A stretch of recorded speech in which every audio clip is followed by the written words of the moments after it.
All right. Whew. Dog's fucking around.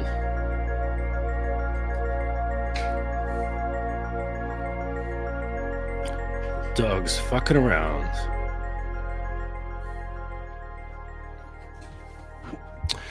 All right. Man, I'm not picking up myself.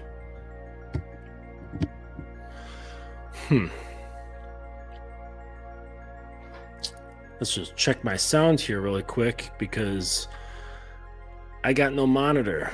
I can't hear myself.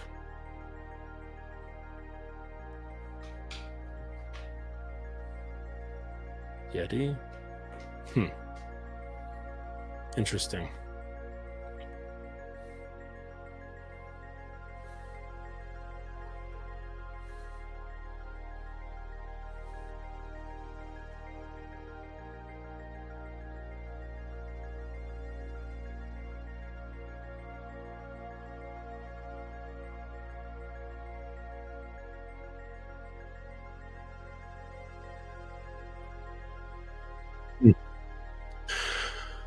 Yeah, I don't know why I can't hear myself.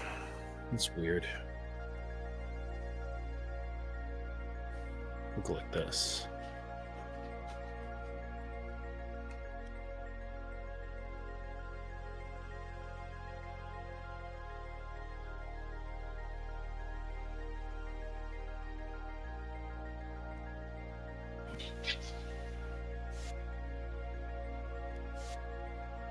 All right, we're back in business. I can hear myself.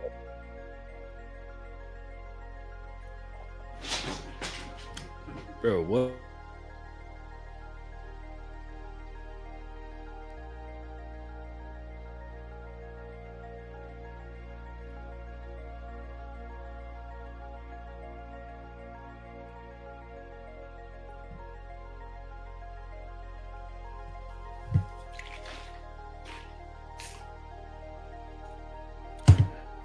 Oh boy. Okay, off to a rough start. But that's okay. Shit happens. Let's see. Yeah, today was busy. It's basically spent most of my day working on that damn fucking e-bike. I swear, it's like they're like, yeah, there's more efficient stuff. It's so much easier to work on machines that are gas powered. I tell you what, so much easier. And if something goes wrong, you don't, mortally electrocute yourself.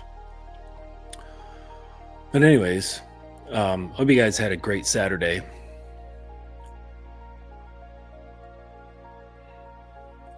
Hope you had a great Saturday. And let's see, coming up, I'm still working on those.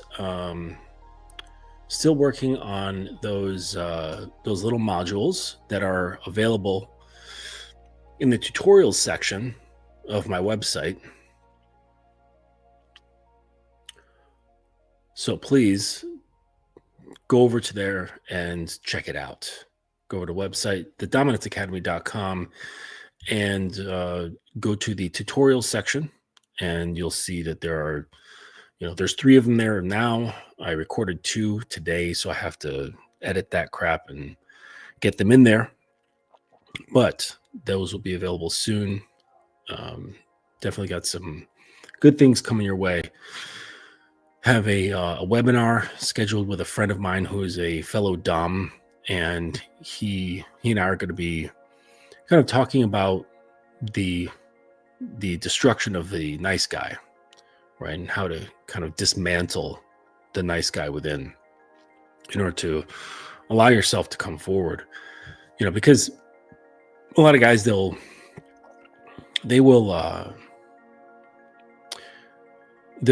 try to like add on behaviors on top of their nice guy like OS, and they'll be thinking that in doing so that it will somehow magically cure them of this stuff.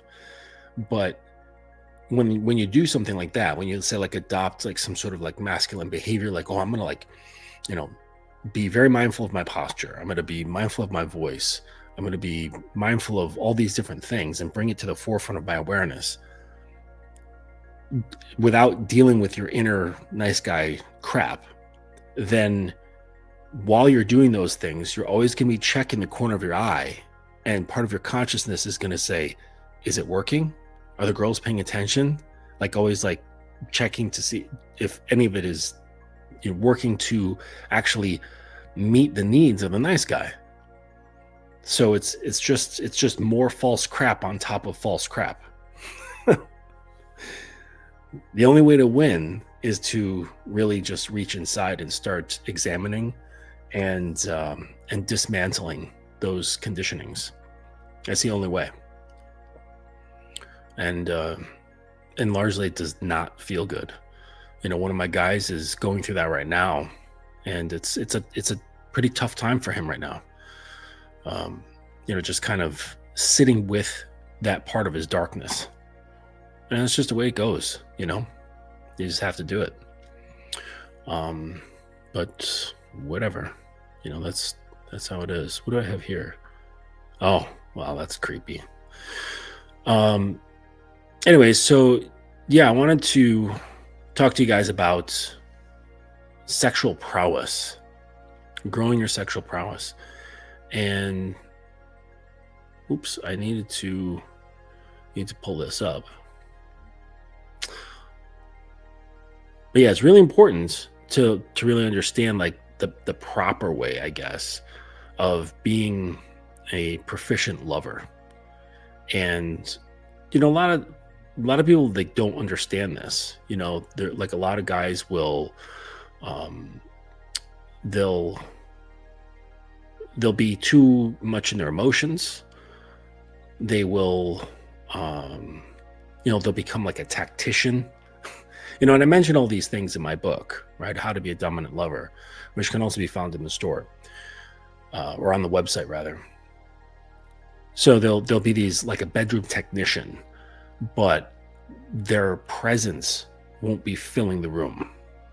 Or you guys have guys who are really into the emotional side of things, but they lack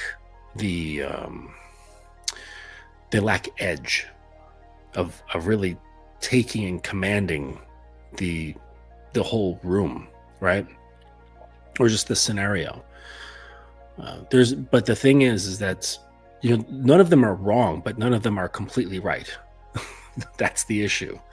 And a lot of times what guys will do to, I guess in their heads, to become a good lover is that they will, they'll just lean on like what's already resonating with them, like what they're already good at, right? So say like like an emotive, sensual type of, or like emotive guy will easily have like sensual sex, and this will come naturally to him. But for him to be dominant in the bedroom, this will be really hard because it's stepping out of his comfort zone. And flip it, it's the same thing, where you have somebody who's really good with like keeping that little bit of separation, like the dominant separation of like, this is me, that's her, right? We're not this like together unified thing, emotive, whatever. Okay. And I'm actually making a module about that, right? It's called the power distance. And it's a really important skill to develop as a man, both like in and out of the bedroom. And because it's what creates polarity, is that separation of like, here's me and there's you. And we're interacting together, but we're not on the same plane, right? So, and while that's really important, if it just stays there, then there's this sense of isolation, right? There's this bit of detachment that is required in being a dominant. But if that's only what you have, that's like your only tool in the toolbox, then it kind of leads the woman to feeling a bit isolated, like she's not connected to you, right? And so it would be equally challenging for someone where that comes naturally to them to learn the softer, like the soft skills of being a good lover. And this is, so everybody has their challenges. No one's like this complete perfect lover, right? There's just parts that come very naturally, and then there's parts that you have to work on, if that's something that you want to get good at. And I would say it's a worthwhile quest. It's fun. It's a fun quest. Yes, it's an enjoyable quest to become a good lover. But, I guess I could be speaking from a place of privilege, or, in a bubble, because apparently, like, guys are not having sex. Like, they don't have sex lives. And I feel like that they're just, at this point, I think a lot of guys are really just even looking for some kind of connection. They're looking for, just a means to feel like there's a female or feminine presence in their life other than their mom, who gives them some kind of recognition of their existence. And I get it, right? But you kind of have created it yourself. Your situations, your struggles, the things that you're challenged with, like, all of that is due to your choices, the things that you've chosen to do with your life. And so all of your struggles are the struggles that you've chosen to take on. Like, no one pushed them on you and said, okay, today here's the agenda, or for this year, this is your agenda. Like, you've made your choices. So if you choose to stay inside, choose to stay online, choose not to touch grass, as the kids say, well, then you can't complain about not really having a social life. Okay, not thinking to yourself, wow, when's the last time I touched another person? And it's a dangerous thing, because we as human beings, we need this. We need physical contact. That's why in prison, when you are really fucking up in prison, what do? They put you in isolation. They put you in a room with no windows, just a door and a bed and a toilet. And that's it. And you get nothing else. And the longer they keep you in there, the greater the pain. It's a severe punishment. It's a psychological punishment. And so, because it's I guess we just know intrinsically that we need togetherness, we need interaction with other humans in order to feel, somewhat whole. And so when you get isolated, it does some funky things to your psychology. When guys spend an extended period of time in isolation, they come out and, they've been touched, they're affected in some way. I wouldn't say maybe it's a permanent or lasting thing, but it probably stays with them for a little while, until they can shake it. But, and I remember there was a study, I think it was French, some years ago. I was reading about it, and they took some individuals and they kept them isolated for a long time. And eventually they just started losing their minds. It's a really dangerous thing. So we really need to understand that human connection is absolutely necessary for our survival and our growth and thriving. So if you're a guy and you realize that you haven't touched a woman, even just a hug in a year, you need to do some work. You really need to get out from your patterns and go do something different. You need to go do something different. You need to have a paradigm shift, and it's going to feel uncomfortable. It really is. It's going to be uncomfortable, but you have to push out of this, because if you don't, you're just going to stay where you are. And the thing is that a lot of people, when it comes to change, and I've learned this as being a coach for a number of years, is that people don't change until the pain of staying the same outweighs the pain of change. Unfortunately, if you take isolation that far, it's going to have deep psychological ramifications. So be careful. It's, your own mind is, I chuckle, but your own mind is no laughing matter.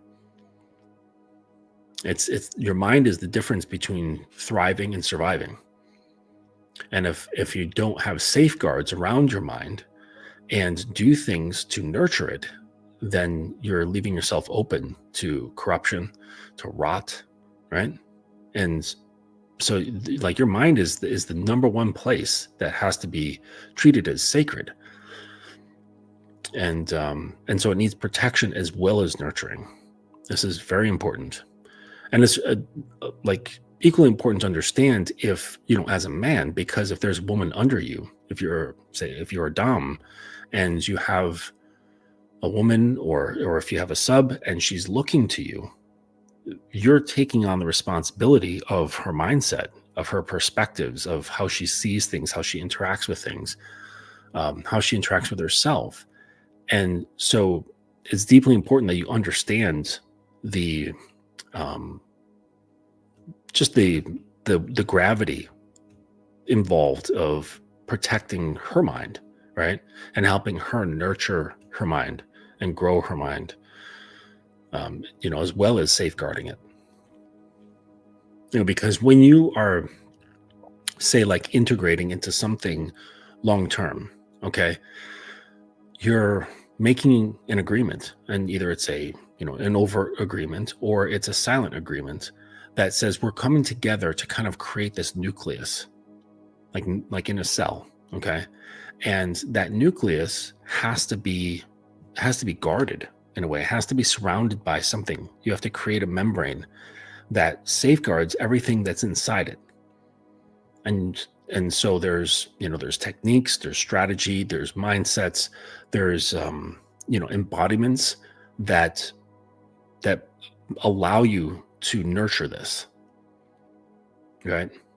And so if one of you has habits of allowing stuff in and you've never really learned to safeguard your mind, then once you get involved with somebody, you carry those habits with you. And you're not, if you're the man, you're not in the place to even have the knowledge of guidance in those areas to then protect the nucleus that you're attempting to create. And then if she's going through something, you're not in a position to guide her because you haven't yet guided yourself at all. So it's tough stuff. I could imagine like a young guy like hearing this and feeling like overwhelmed, right? And I get it. Like, I mean, life isn't easy for a man or a woman, but life as a man is not easy. I know it's not Christmas yet, but I had to break out one of my Christmas mugs. Arizona came, like the drink company came out with a new couple of drinks, and one of them it took one of their standard drinks called Mucho Mango. It's just a mango juice type stuff, but they made it spicy, and they put in spicy honey as the sweetener. And I like really spicy stuff. I can handle very spicy food, spicy drinks. Like one of my favorite drinks is a spicy margarita. And I like the lasting burn that's on my tongue. I don't know why. And this barely has any. Like it could use like at least 20% more, like 20% more spice. But whatever. Hello, kitten. I hope you're being a good girl today. She's probably thinking, I'm always a good girl. Mostly a good girl. So today I wanted to talk about the becoming a, not even just a competent lover, but just a full lover. So that's what we're going to get into, and we'll see where it takes us. So most guys, they think becoming a better lover means learning things to do, like techniques, positions, tricks. But sexual intelligence isn't a list of moves. It's like learning a new language. A man with sexual intelligence, he doesn't perform sex. he conducts it. And he reads the energy the way a musician reads tone. He senses tension before it becomes resistance. And he hears silence as clearly as sound. And that isn't talent. It's an awareness trained over time. Sexual intelligence is the integration of three centers: the body, which feels, the mind, which understands, and the heart, which attunes. Most men get stuck in just one of these. The physical man chases performance, like stamina, size, technique, his appearance. The intellectual man chases knowledge, books, videos, theories. And the emotional man chases connection, feelings, reassurance, and closeness. But intelligence comes when those three stop competing. Well, sexual intelligence, it starts when those three stop competing and they start collaborating. So think of it like a nervous system that learns to listen rather than react. So when you become sexually intelligent, you're not thinking about what to do next. You're sensing what wants to happen next. And it becomes more integrated that way.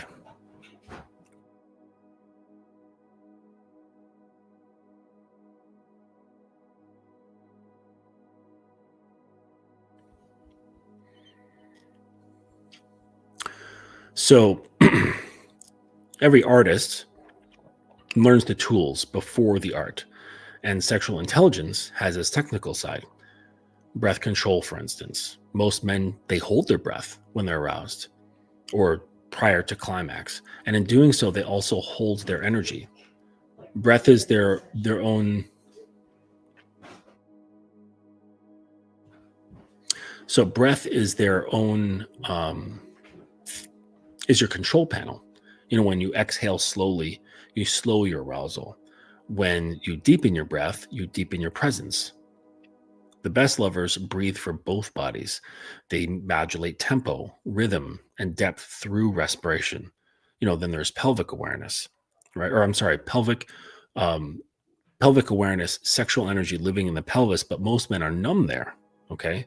They learn micro movements, subtle rotations, the art of staying full without thrusting. And when you move less, you feel more. The goal isn't friction, it's resonance. So it's like learning to gather your energy instead of like just constantly expelling it. All right. Energy containment follows after that. So ejaculation control isn't just about lasting longer. It's about transmitting raw energy into awareness. So when you can edge without needing to release, your body learns to channel arousal into power instead of depletion. That's how you go from being a man who seeks pleasure to a man who radiates pleasure. A superior lover also refines his senses.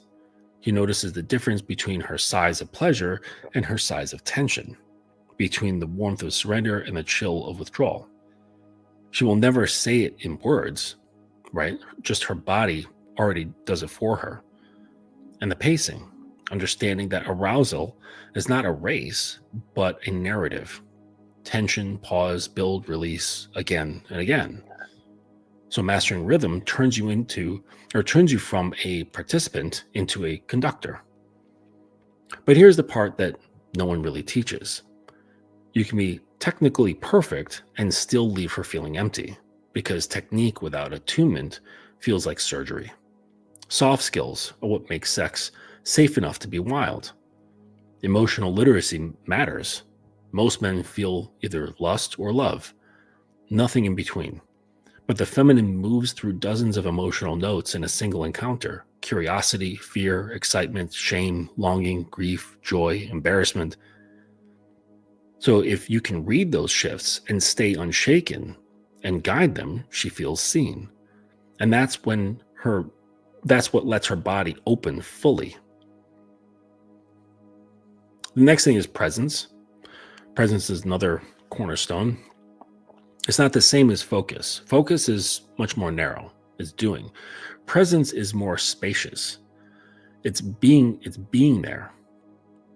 And when she feels your attention filling the room, she stops trying to perform. Her guard drops. And that's when the real sex begins. Like I remember I was with I was with this girl. I mean, she's very, very pretty, but she could not stop performing. Like her moans were it was like as if she watched too much porn or something. Like her moans were fake. But her if there was any chance to like fix herself, she would. So she would fix her hair. She would make sure like her hair was never just crazy messy. Her makeup, um, she made sure that it looked good before sex. It was a strange sensation because I could feel the tension in her, like she was not able to let herself go. And because the thing is that when a woman lets herself go, she's also letting go of, like, she's basically saying like fuck it to what I look like, because sex is messy, it's sweaty, hair goes all over the place, there's all kinds of body fluids involved, there's sweat, there's all kinds of odors, there's sounds, like makeup can get messed up, there's drool, there's all kinds of stuff, and it just doesn't, it's not pretty. you know and this girl wanted to be pretty the entire time, so I felt her energetic stiffness and her inability to let go. And I knew it really didn't have anything to do with me. So, or maybe it did, just like maybe just something with her just didn't resonate with me. And maybe some other guy, she did. But either way, in that moment, she was not able to let go. And it became just this very stiff encounter. And that's what happens sometimes. It's not fun. And I kind of feel sorry for people who are like that. Like where, like, if there's a mirror, you can tell, like, you see them like checking themselves out, and not from like a voyeuristic position, but more so like, is everything looking okay? Do I look pretty? Do I look handsome or whatever, And that's no good. That's not a way to, yes. Very well. Good girl. So yeah, that's no way to be having sex. Like you want to let go of your awareness. And well, for the woman anyways, for us, we actually have to embody more awareness. So, let's jump back in. So a superior lover communicates safety not through promises, but through tone, eyes, breath, and timing. You don't tell her she's safe. You prove it by not flinching when she trembles, by holding her gaze when she's shy, by staying slow when she wants to rush. Curiosity is essential as well. Every body is a new universe. Every encounter is a new equation. The man who thinks he knows what women like is already lost. The man who asks, through his touch, his rhythm, his breath, what do you respond to, is the one she remembers. So it's not just asking her, right? Because we're not like ordering food in a restaurant. You know what I'm saying? But you can ask without your words. You can ask with your body. You can ask with touch and pressure, tempo, like all of these things she will react to. And sometimes the reactions are subtle, sometimes they're not so subtle. And you can read this to give an idea of, are things going energetically in the right direction, or are they not going in the right direction? So this is part of the soft skills where you need to kind of turn up the dial on your sensitivity. And I don't mean emotionally, but sensitivity in like how a sensor can sense things. Okay. Right. Like sensors on a, like the Starship Enterprise or something. Sensors tell us there's light down there, that sort of thing. So every encounter is a new equation. So if you think you know what's going on, you've lost. And all of this depends on actually your self-regulation. Because if your state like overwhelms you, you're not going to be able to read her very well. So you kind of have to keep yourself at like an even pace and not really get overly carried away with any one thing. Really important to understand that. The untrained man reacts to arousal like a drug. His heartbeat spikes, his mind floods, he loses clarity. The intelligent man stays rooted.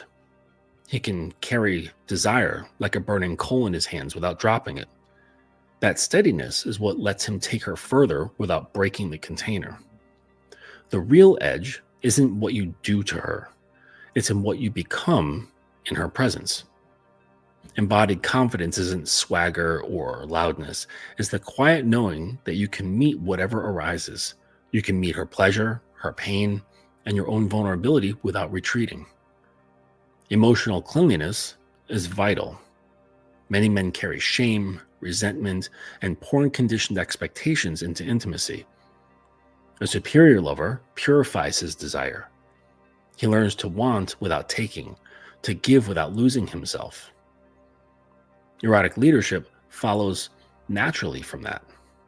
Leadership isn't dominance for its own sake, it's direction. You guide the moment.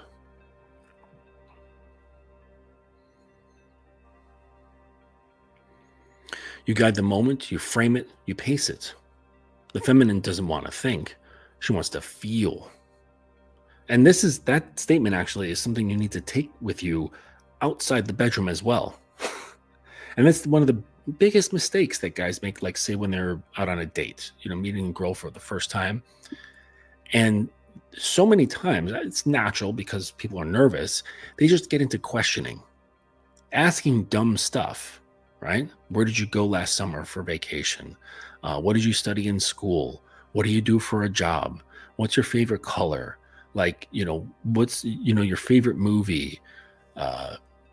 Dumb stuff, okay? And the reason why it's dumb, the information is not like irrelevant, but it's dumb because it keeps the woman, her energy in her head. Everything's cerebral. There's nothing really emotional about that stuff. So understand, because, say like after the date, she's not going to be like, wow, he asked me such great questions. And even that recognition, I'm trying to make a point here, but even that recognition is making my point, because the wow part is the emotion. She's going to remember how she felt, not the the things you had her think about. Unless those thoughts provoked strong emotions. So girls want to feel. They think plenty on their own. They don't need more. You know what I'm saying? They want to break out of their thinking and get into their feeling, because their feeling brings them into their body. And when they're in their body, they can be very present and get out of their head. So you see how it's very important to not put more energy into her head. Except during times when that's necessary. Where you're having a discussion about something, you want her to consider certain things. Just, there's a time and place, but a date isn't one of them, and the bedroom isn't one of them. Don't have them think in these areas. Inspire them to feel in these areas. Okay? It's very important. Give them the break that they need, the break from their overthinking brain. So when you take responsibility for where the experience is going, she can finally let go of control. And that's the case in and out of the bedroom. And the shadow, the dark sides that most men hide from, those aren't shameful. They're potent. The man who hides from his lust becomes ruled by it. The man who studies it and learns to wield it consciously turns taboo into art.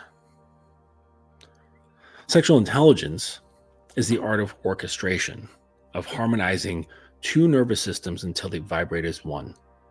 So think of yourself as like a tuning fork. If you're out of tune, anxious, self-conscious, distracted, she feels it. She feels it instantly. If you're grounded, alert, unhurried, she sinks to your frequency without having to say anything at all. That's why your pre-sex rituals matter. How you breathe, how you clear your mind, how you enter the space. She feels the man who drags his chaos into bed, drags his tension. She also feels the man who enters like still water. One fills her body, the other fills her soul. To develop sexual intelligence, study your own energy. Spend time alone learning how arousal moves through your body, where it builds, where it stalls, how breath affects it. You can't lead her through a terrain you haven't mapped out yourself. Practice edging as meditation, not to hold back forever, but to master the rising tide. Learn to ride the wave instead of being tossed by it. Use communication as calibration, so talk before, during, and after sex. Not during the peak of it, but ask what she noticed, ask what she liked, what she didn't like. Real mastery doesn't fear feedback, it invites it. So and it's a great time if you do want to reflect, because after sex, there's this release, there's a letdown, there's the waves are like calming and everyone feels good. So if you do want to have some sort of chat about what you both enjoyed, hopefully you both enjoyed it, then that's the time, because everyone's relaxed and more open-minded. So you can say, ask what she noticed, what she liked, what she didn't like, and don't fear the feedback. All right. Train presence daily through meditation, breath work, even cold showers. All of this builds the same kind of muscle, which is staying calm under intensity. The man who can stay centered under pressure is the man who can make her unravel in her pleasure. And then finally, view sex as a mirror. Every encounter reflects who you are, your patience, your empathy, your discipline, your hunger. Sexual intelligence grows each time you study that reflection instead of avoiding it. A superior lover doesn't just give pleasure, he awakens potential, hers and his. Every time she surrenders deeper, he meets a deeper layer of himself. And the real secret is that sexual intelligence doesn't end in the bedroom. It seeps into every domain of your life. How you listen, how you lead, how you hold space for others. Because once you've learned to feel life that vividly, you can never go back to the way you were. And this is important to understand, because it's like, to become a good lover, you have to become like a good man or a better man. Because you can't be like a shithead and then learn some techniques and then sure, maybe that'll kind of up things up a little bit, but that doesn't snatch her soul. It's not going to do that, right? Because your presence affects things. Because you can have a very strong presence, but not have some, wide repertoire of things to do. And it's not going to matter. You could have just plain vanilla, missionary sex. But because your presence is so different, right?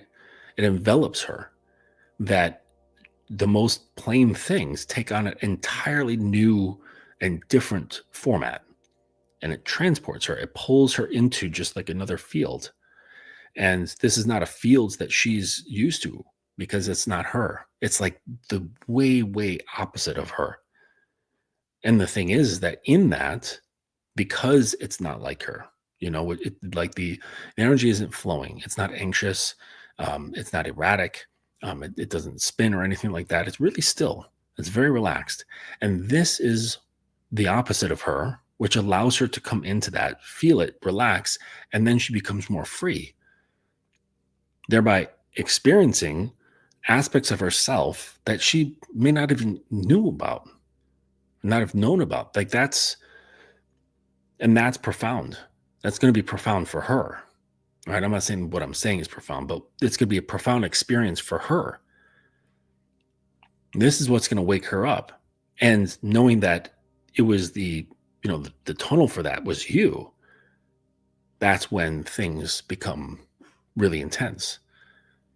This is why I I really laugh when I hear those red pill guys talking about pair bonding, right? And say, oh man, she slept with this guy and that guy and that guy. She can no longer pair bond. And well, I would say that there might be some element of truth to that. Um, it's it's not going to matter if you're doing what I suggested, because if she's having like a paradigm shift of like her experience of herself through you, that's going to trump any other experience that she's had, because I know how most guys are. I know how most guys are in the bedroom. And I mentioned, like, remember I was giving the testimonial of one of my clients, that guy who's making really good strides. And he said he has two modes when he's in the bedroom. He either is putting on like a total performance and just trying to like show up as a guy who's impressive, or he's just in it for himself and he just wants that nut and be done. And this is pretty much all guys. Like, well, I can't say all, but like the vast majority of guys, they fall into one of these two categories.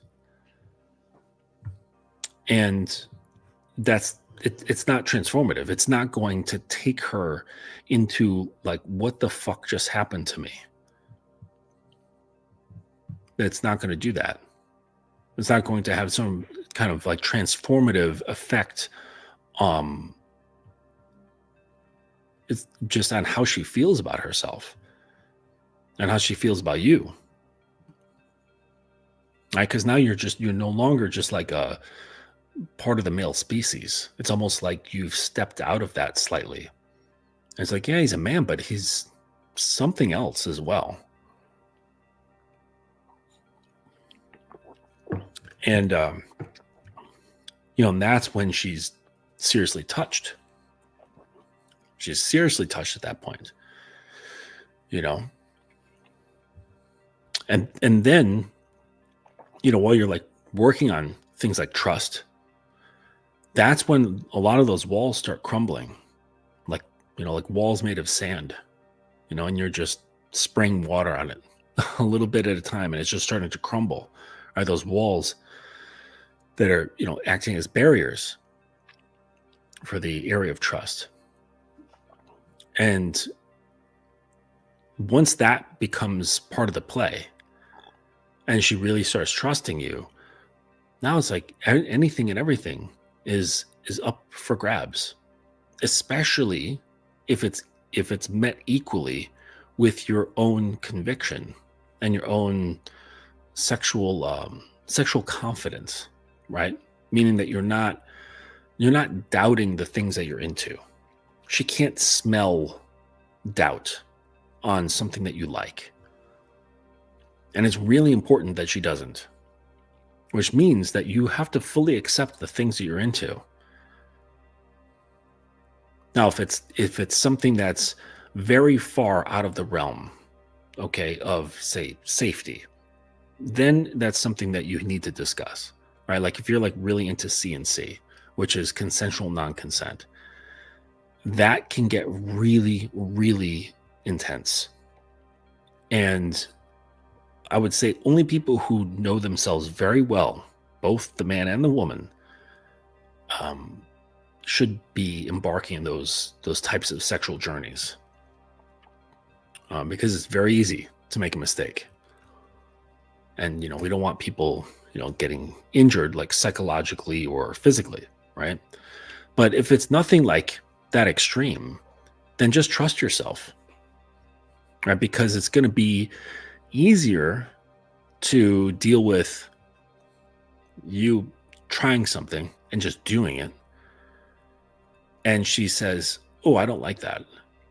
And just dealing with that versus like half-assed, like creeping your way towards that thing and what that's got to feel like, because she's going to feel your uncertainty.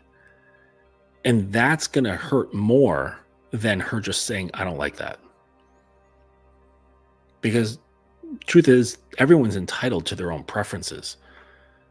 And, that's fine. Okay. But the thing is that the greater conviction, the self-belief that you've got, and the trust that you put in yourself, as her trust rises, she's like, I trust that he's not going to put me in harm's way. That, even if he degrades me, he still has great care for me. Like, he's not going to let me stay in a degraded state. And it's important that you don't, right? It's almost like mini aftercare. Like aftercare is, after a scene that involves some sort of usually physical stress, impact play. That's the most common thing, is that, you want to kind of bring them back down to earth and, help the girl feel better. Right? Because there's a lot of intensity, a lot of adrenaline gets released. And once that goes out of the system, and dopamine as well, there could be a crash, right? They call it subdrop. And you want to just have things like on deck that will bring her back, right? Have chocolates around, have something sweet, make some tea, soft music, soft blankets. I keep a rabbit's pelt, just this big piece of rabbit skin. And then you just fold it over and stitch the sides, and then it becomes kind of this like a big oven mitt without a thumb. And you can just use it as a glove, and you just stroke it all over their body. And it's so soft. It's incredibly soft.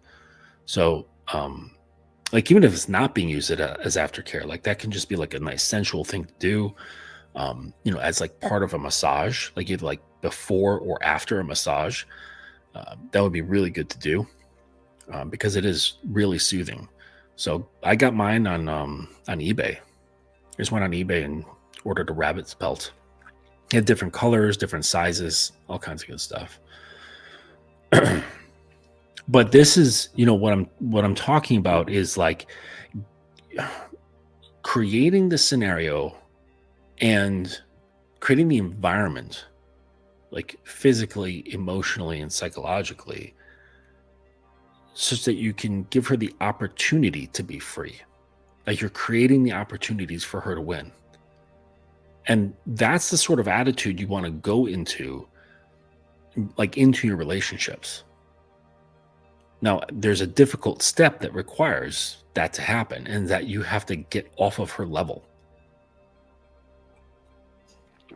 You got to get this idea that you're playing the same position on the team. You're not. She's running back, you're the quarterback, right? Or you're the team captain, and that's just the way it is. You're on the same team, right? You are partners on the team, but you have very distinct different roles and different responsibilities. And so, to achieve this sort of stuff, you have to kind of maintain or get into that headspace that you're not on the same level, right? And that doesn't mean better or more important. That's not what I mean. I just say that to emphasize that there's a distinction between the two positions, and that you're not like her buddy, right? She's not your buddy. She's not your friend. She's not your confidant. She's not your mom. She's not anything. She's your woman. And that's different. And you can maintain that same mentality even if she's your woman for a night. And that's okay. Or if she's your woman for once a week or once a year.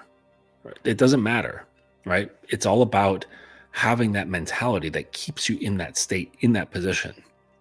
And just by having that alone, embodying that position, that you're taking the lead, right? But it's not a yanking into your hands. It's an acceptance of a role and assuming it. And that, just doing that alone, creates polarity. because she'll recognize that. She'll be like, oh, like this guy is not like trying to be my buddy. He's not trying to be my friend. He's just standing before me as a man, and that's it. And he's saying, basically giving me the offer of, okay, you can come with me if you want to. And if she can sense that, like, how you are being, your essence, your presence is genuine, then she will more likely take you up on, whatever offers, directions, commands, what have you. It just makes that part a lot easier. Okay. A lot easier. And so, from there, it pretty much gives you a lot of leeway to experiment, make decisions, and push things in the direction that you want them to go. All right. Or invite her. Okay. And, this is how you cultivate those strong connections. And that's why I think the pair bonding thing is bullshit. Like all that crap that they're thinking about, it's like, man, you've never really experienced a woman, have you? Like you might have been like gotten between her legs. Sure. Okay. And like, so what? it's just body parts rubbing. It's like not that big of a deal, right? It's nothing profound. But for her to like hand herself to you, that's a whole other story. And there was a gentleman that I've known for a long time, much older than me. And he said that chance favors the prepared mind. And so you want to prepare yourself to be the person already that allows her to relax, like in multiple areas. And I'm talking internally, okay? Allowing her to relax internally in multiple areas. And because that's the most stressful thing for her. Right? It's not like her job. Like sure, jobs can be stressful, but the strains that are happening inside far outweigh external strains by far. Like if you said, okay, you can have one. You can only choose one. And when I snap my fingers, you will lose all stress from either one of the things that you're carrying inside you or the stress from your job. Guaranteed, like 9.8 out of 10 are going to choose to have that stress from that internal pressure eliminated. Because that affects everything. Because if that's dealt with, then the stresses in external things become greatly lessened. If you take out the external, you still have the internal, which can then make the external stressful again. So, but like that's, so you got to stop paying so much attention to like the external world of things.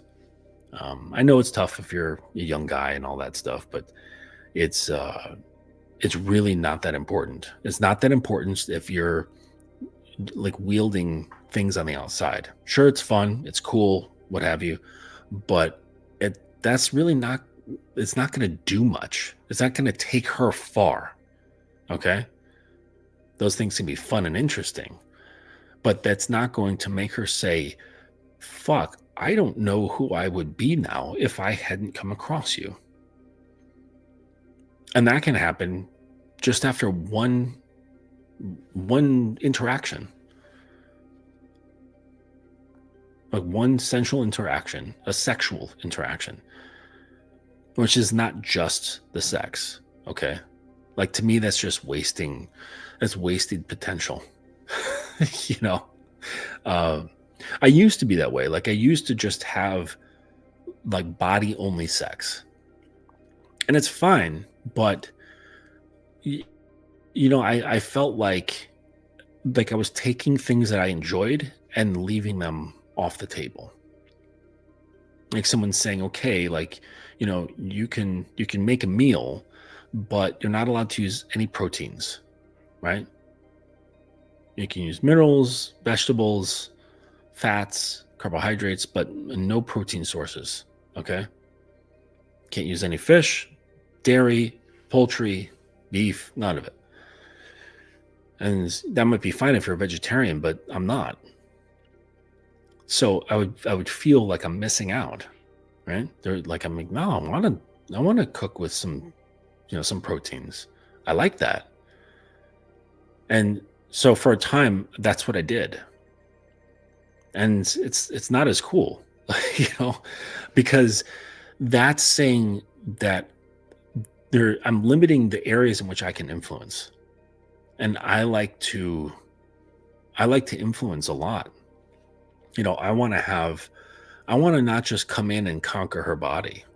That's not really what I'm after. Okay. Whoops. I want to conquer everything. I want to conquer her mind. I want to conquer her body. I want to conquer her emotions. I want to conquer her spirit. I want to take everything. Right? Some invaders, like from other lands, like they'll come in and they'll just like take the gold and the weapons and then they leave.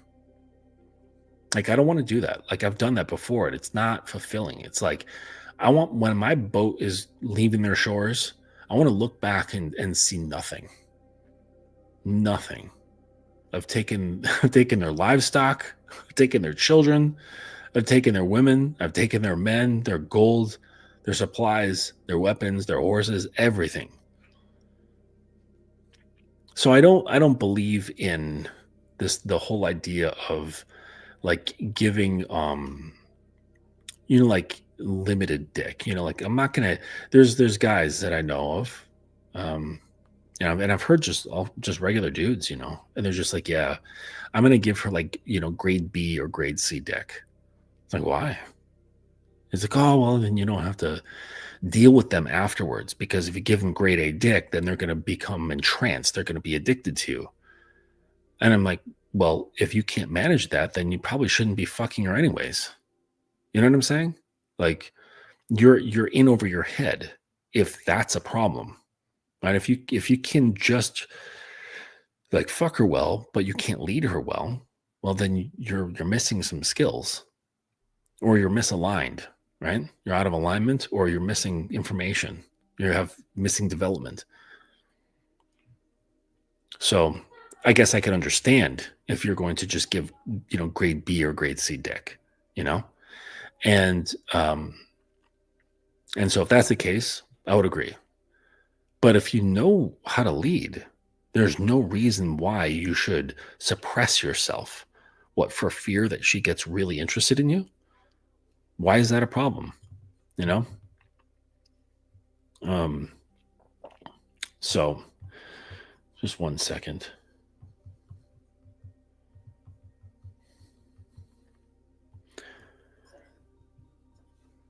Yep. 1 moment. Oh, that's a nice piece of artwork. That's a cool piece, kitten, that you sent me. So yeah, I don't believe in like the, limiting yourself to avoid further problems, because like, how could a girl be a problem? A girl's only a problem if you lack influence and you lack leadership, and you're just a go with the flow kind of person who can't manage things. Like, even if they turn out to be psychotic, right? Which you should be able to pick up on before you fuck her, right? Like, isn't like psychopaths like they have nothing to pick up on? Like, you can see flags, all right? And so usually the guy is just falling prey to his own lust, and he's like, fuck, like, I know there's something off about her, but damn, like, her titties look nice. I really want to bend that ass over. So, I'm going to ignore what is, my instinct is telling me, and fuck her anyways. And then she's crazy, and then, you have that to deal with. So it's a failure to lead the self, right? Because you're being led by your own lust. So you can't lead if you're being led. It's impossible. You have to get a handle over your impulses. And as I explained, with the previous guys, the testimonials and things like that, it opens you up. Like you think that your own sexuality just is this in this narrow channel, and it's not. Like once you start controlling your lust, and I don't mean like from when you're alone. I mean like when you're with a woman, okay? I mean like both in the bedroom, but also out of the bedroom, like she's with you, all right? Then, and you start controlling your lust in that state, then you are going to have a tremendous effect on the whole tone of the relationship. Whether you've been seeing her for a week or 6 weeks, it doesn't matter. But when you control that, right? And I don't mean suppress, I mean control, in the same sense that a dog is controlled by training and putting a leash on it. It can still be a dog. It can still play, it can still bark, it can still do tricks, and it can still attack. But it's not wild. Okay, it's not unpredictable. Now that the owner can actually get more out of the animal by having discipline. And this is the same thing that's with you. You can get more out of yourself through discipline and learning to tame those impulses so that you can direct them where you want them to go, when you want them to go. And she will no doubt feel this because she's had interactions with other guys. She knows how guys are, right? Just like how Steve says, shout out to him. He says, girls only know men to the extent of the last guys that she's been with.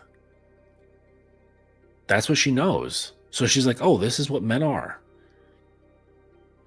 They lie. And basically the only narrative going on in their head is, I want to fuck you. And everything that they're saying is just this thin veil on top of that you know that they don't really care about.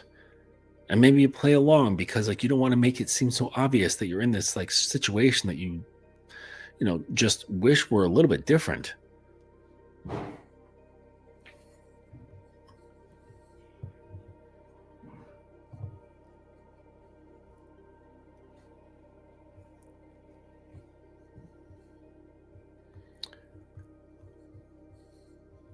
One second.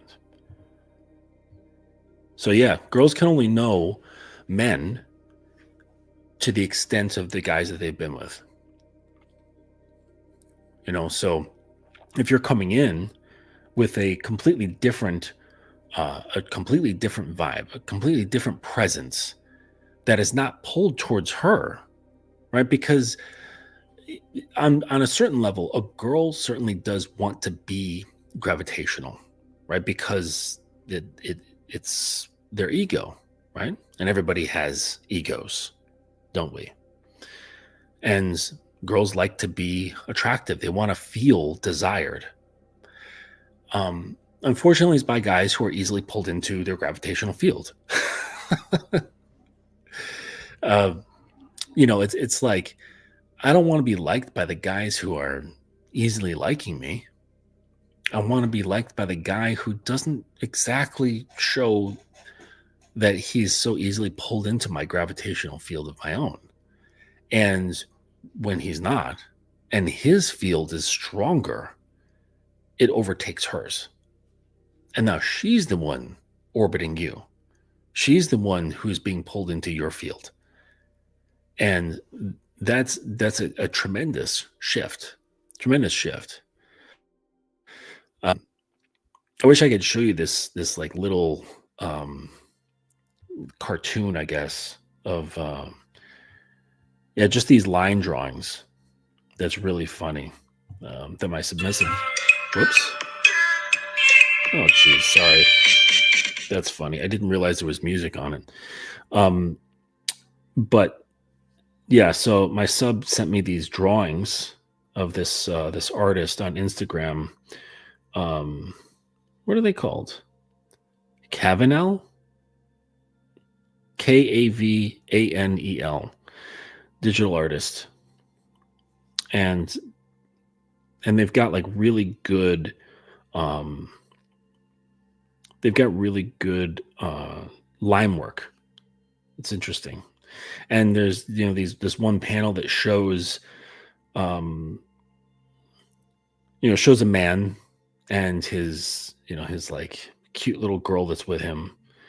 She's like much smaller than him. And he's sitting there on the couch, in this first frame, and he's on the phone, and she's like holding his hands and like, come on, like pay attention to me. And she's like being like extra cute and stuff.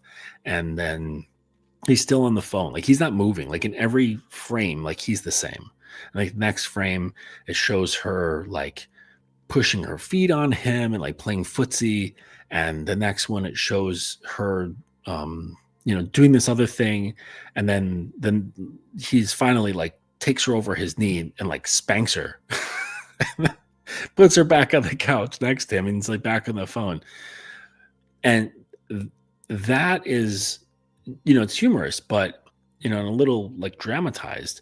But the thing is that that's the thing that is stronger than her gravitational pull.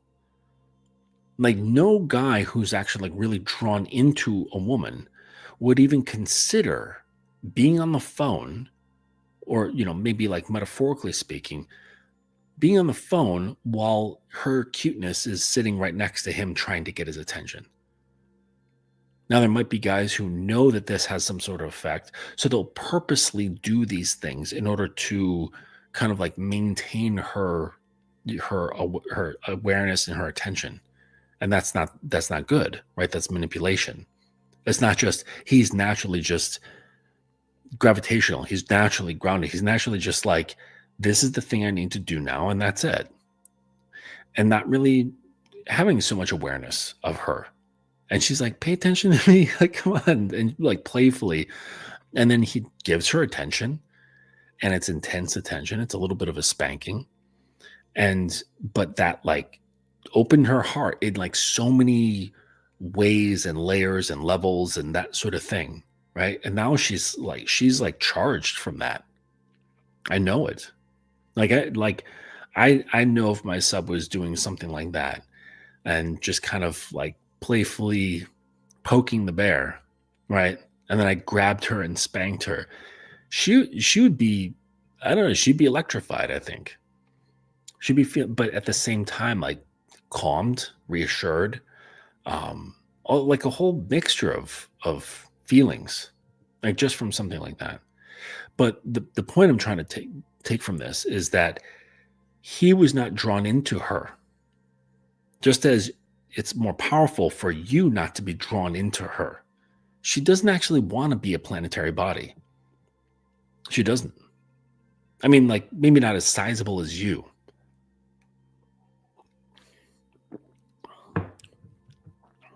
Like she doesn't want to be like Jupiter. You know what I mean? To you, you know what I mean? Like she doesn't want to have you seeing her that way. It's not gonna work out well.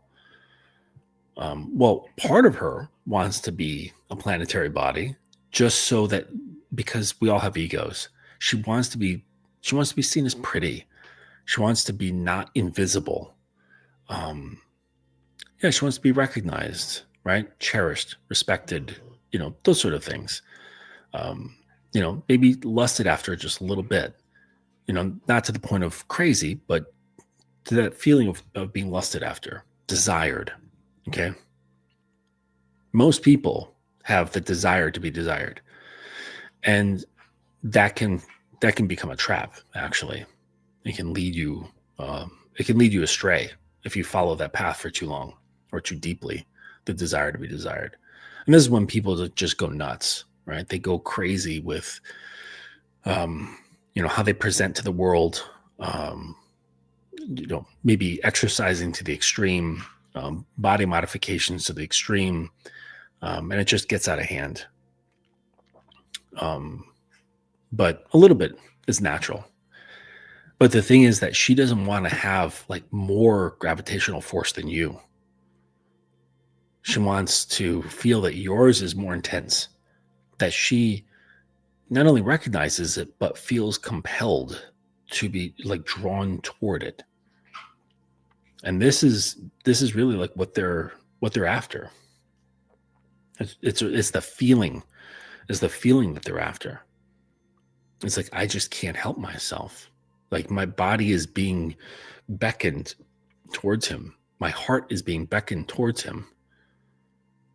And this stuff is real. Like, I'm not like sitting here like trying to, draw up fucking, Hallmark greeting cards and shit like that.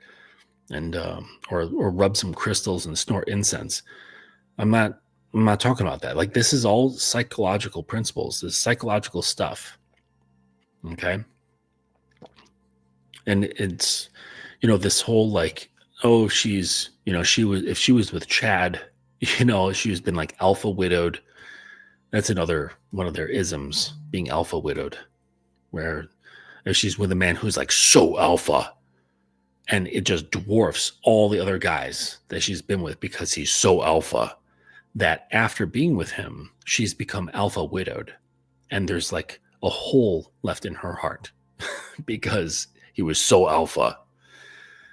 And that's just not the case. Like, that's like, that's like the like an incel's wet dream, because he dreams of being that, because not because he actually wants to be this, but actually it's because he hates himself so much. It's not like some sort of achievement, where someone looks at like, Michael Jordan, they're like, oh man, I want to be like Michael Jordan because like he's awesome. I want to play like him. I want to, like, he's got a great attitude and, like, as a role model. They don't look at Chad as a role model, right? They look at Chad as like this, this like love-hate sort of thing, like the boogeyman they want to fuck. I bet they would like to fuck Chad because he's just been built up to this intense, mythical creature. And that's exactly what it is. Like, the fact is that girls don't get alpha widowed, right? Sure, they have great sexual experiences with some guys. That's memorable. But that whole alpha widowed thing just is not real. It isn't. They're like, how would you be able to even prove that? Like, just having memories of like fond memories of a guy that you fucked, or that she fucked, that's not indication that she's alpha widowed, right? But I will tell you that there is a big difference, between being fucked really well and having your being penetrated. And that's kind of what I'm trying to get you guys to think more about cultivating yourself in such a way that your entire presence is known. It's not just you fucking, it's like everything about you is influential. Where she's like she's just as addicted to the sound of your voice as she is the feeling of your dick. Like, they're equally as potent, where you could fuck her and not talk, or you could talk to her and not fuck, and they're equally as potent. I mean, they're going to feel different, obviously, right? You feel different to her, but they're not going to be any greater or less than each other. Chad, with the, Chad with the thundercock, he'd probably be fine if he didn't say anything at all to her, like, forever, and just like gave her the dick and that's it. Because he's not penetrating her. He's just having intercourse, right? But really, like, all that stuff, it's just stuff in guys' worried heads. They're self-effacing, worried little heads. And the thing is that, you can become that, right? But it's only going to be in relation to yourself and the woman that you're with. And part of the deal is that you just stop paying attention to other guys. Yeah, I swear, like red pill guys, they think about other men more than women do. It's a crazy thing. Like who was it? Was it Lucario who was saying this? Where he was like, "Yeah, I'm pretty." I don't know. Somebody was saying this that I heard recently, where they were like, "Yeah, I think that these days, like red pill is like a gateway. It's like a gateway into homosexuality." And I've got no problem with people being gay. You guys, I don't care what you are. You can call yourself a tree trunk for all I care. Um, but there is a just a noticeable thing about the preoccupation with other men and their dicks and what they do with them amongst the red pill community or communities. It's weird. Okay, that I'll say that it's weird. Um, yeah, but so if you don't want to walk down a pathway that isn't going to help you, okay? Because even gay guys are gonna be like, yo, if you want to be gay, just like you don't have to do all that. Like just like come to the club, you know.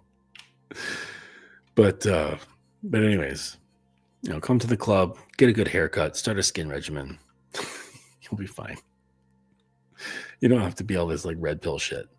But anyways, yeah, if you want to do what I'm talking about, like you really got to start, like I said at the beginning, is protecting that mind of yours. So if you're watching red pill content or if you're watching manosphere content, you really got to stop. You really got to stop. And I would consider like those interview shows, where there's like a dude or a couple of dudes and, like a panel of girls and they're asking them questions and trying to get them in like gotcha moments, right? All of that is emotionally manipulative to you. Just like watching the news is emotionally manipulative. I don't watch the news. I don't know what the fuck is going on in the world. And why it doesn't matter. Okay. The only way that it matters to me, and I do some research in that area, is if it affects certain parts of the economy such that I know like what moves that I need to make, say like with stocks. That's about it. Okay. But generally speaking, if you watch the news, all the visual pacing, all the intensity, like colors, textures, and the music that they use, the sound effects they use, it's all there intended to give you an emotional response. Because if you can tap into someone's emotions, you can control them. You can influence how they think and the choices that they make.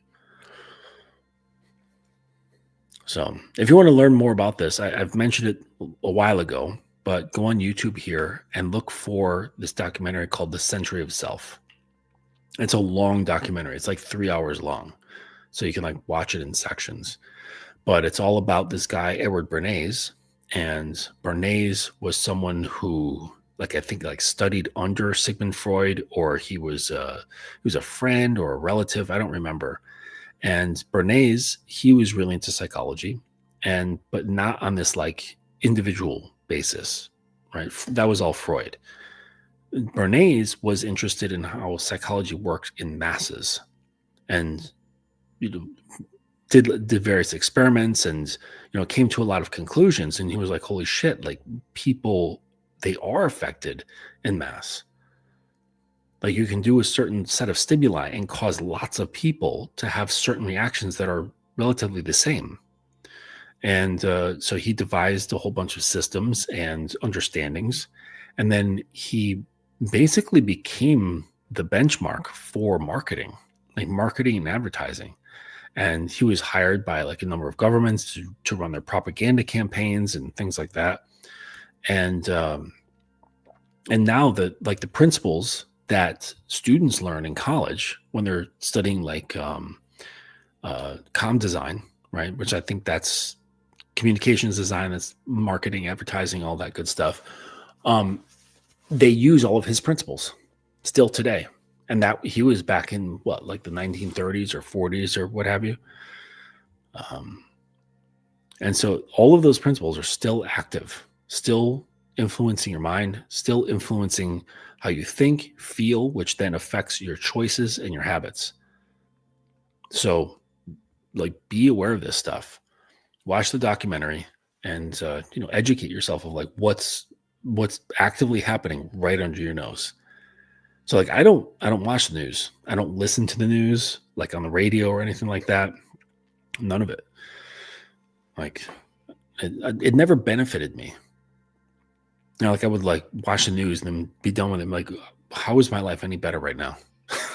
Like no area of my life is better because of that. I just wasted an hour. I could have been working on things that actually do benefit my life. And it's like, well, how do you know? You don't know what's happening in the world. Well, whether I know or don't know, those things are still going to happen. And really, there's nothing I can do about it because maybe it's happening on the other side of the world or in a different city or in an area of life that I have no effect over, right? Like I can't like make any sort of change. Like I don't have influence over that. So why am I paying attention to the story? It has nothing to do with me.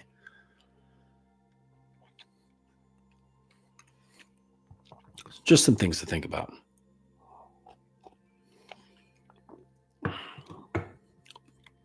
But this is the pathway, the type of thinking that you have to undergo when you are working on becoming sovereign, a sovereign state within a nation. Texas has been trying to do that for a long time. They want to become a sovereign state. There's like a whole organization and everything. So you can become a sovereign state within a nation. And it starts with the communication with the self. So a good thing to kind of start off with is start paying attention to your inner dialogue. Like if you have an inner dialogue. So if you have one, start paying attention to the tone. How do you talk to yourself? Is there guilt in how you talk to yourself? Is there shame? Is there anger? Is there embarrassment? Is there frustration, anxiety, worry? Like whatever it is, okay? Or is there hopefulness? Does it have a positive attitude? Is it confident?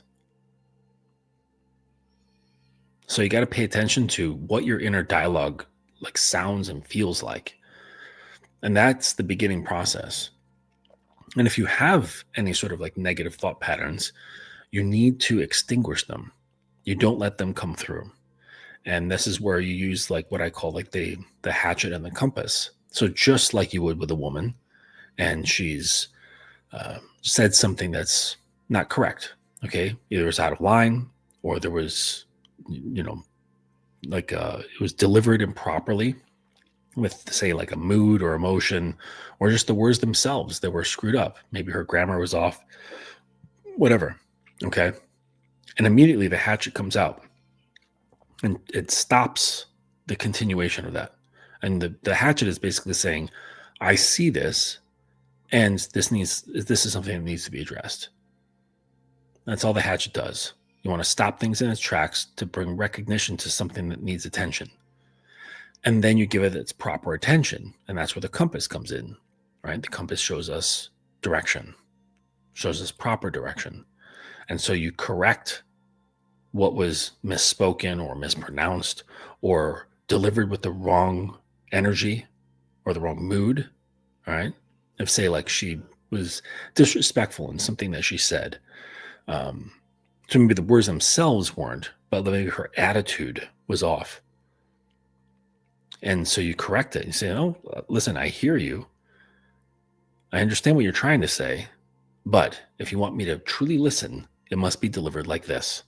And you say verbatim what words must be said and how they should be delivered.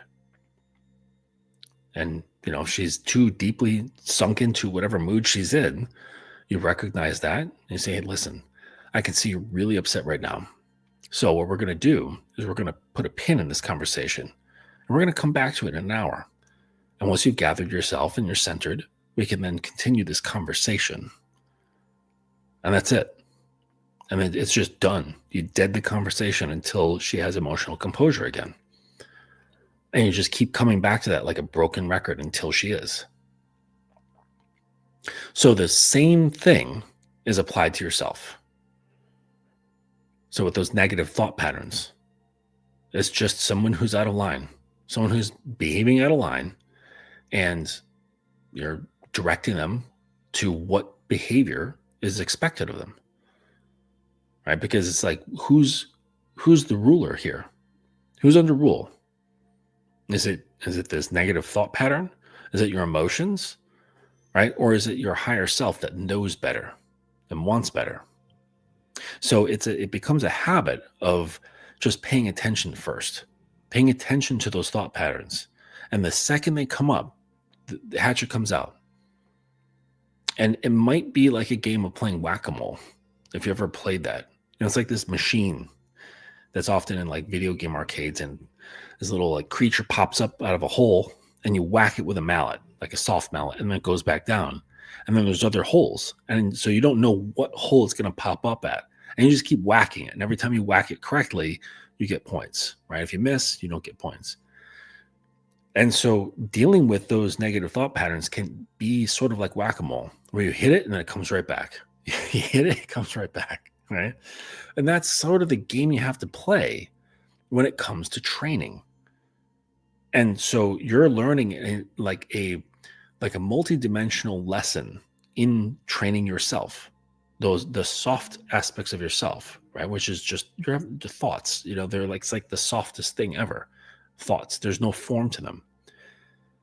And so by teaching yourself this skill and working those muscles and the understanding, you get an understanding of how it feels to have your patterns redirected, so that when you are doing it to somebody else, say a submissive who is allowing you to be their corrector, that you understand what it feels like and how difficult it might be at first to abide by a new habit, a new way of speaking, a new way of thinking, a new way of feeling. And so you can then have, like, because of that understanding, because you have mastered that area of yourself, you can have a bit of sympathy, or just at least understanding. So, okay, she's probably not going to remember this perfectly each and every time right away until it creates some consistency, which means I have to be consistent in recognizing and conveying when these things come up.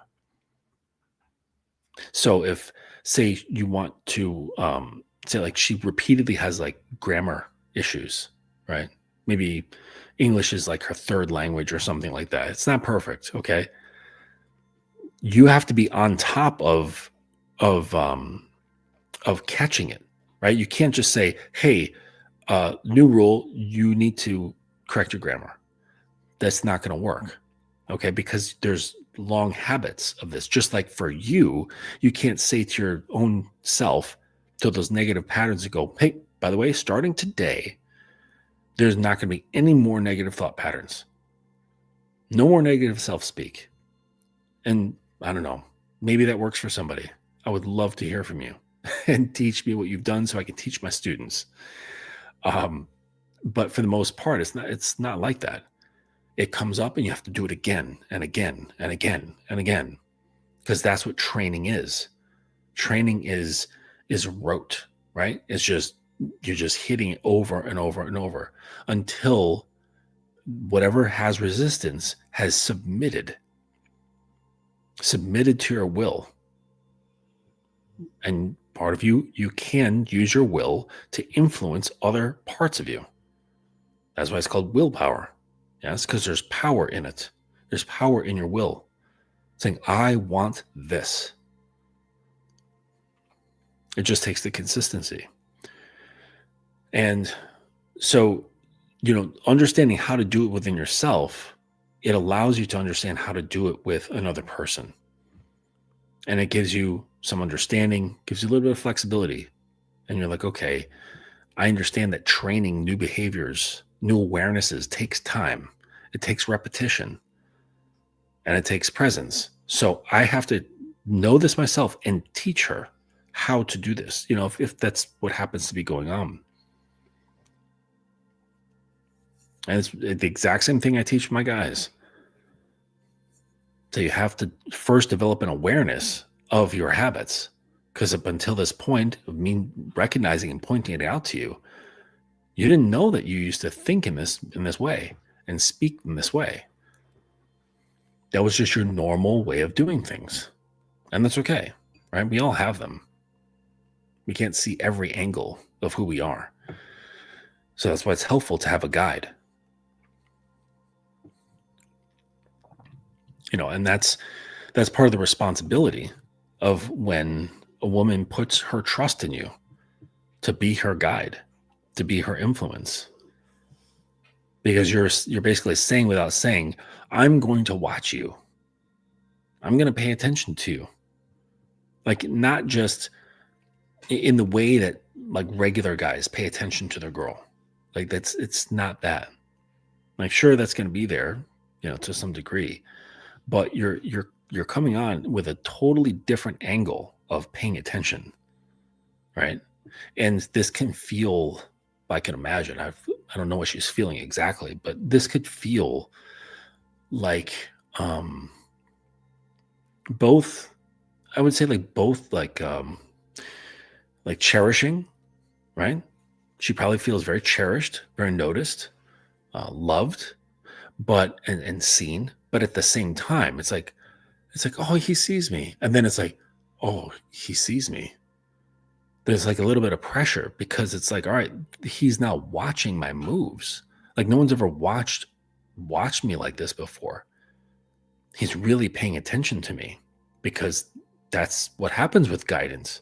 They pay attention to behaviors. They pay attention to feelings and thought patterns and all that shit. So there's like this bittersweet, I imagine, where it feels really good, but it also might add some pressure. And so knowing that, you need to help them understand that it's not like a bad pressure. It's the good kind, right? And then you can even, through influence, help them understand that this stuff doesn't necessarily have to feel like pressure. You can change that feeling into pleasure. So say like with corrections, and then she gets the corrections, you have her play with herself, right? So she gets to like rub her pussy after or during a correction, so that every time so it's like basically setting the standard of, when I do the right thing, I feel good. Dopamine is released, right? And then after a while, she doesn't have to rub her pussy. It's just the correction equals, or doing the right thing, like when she self-corrects, right? Because that's where you want to kind of lead her to. You don't want to always be on top of the same stuff. So when she learns to self-correct, because of that tie-in, the erotic tie-in, and then after a while you remove it, then the response afterwards of like the dopamine flooding and the arousal can come just from the self-correction. And then that makes it like want to do it more, to be better at it. You see what I mean? And this is paying attention. This is leading. This is like when I say your presence can be transformative. This is an example of what I'm talking about.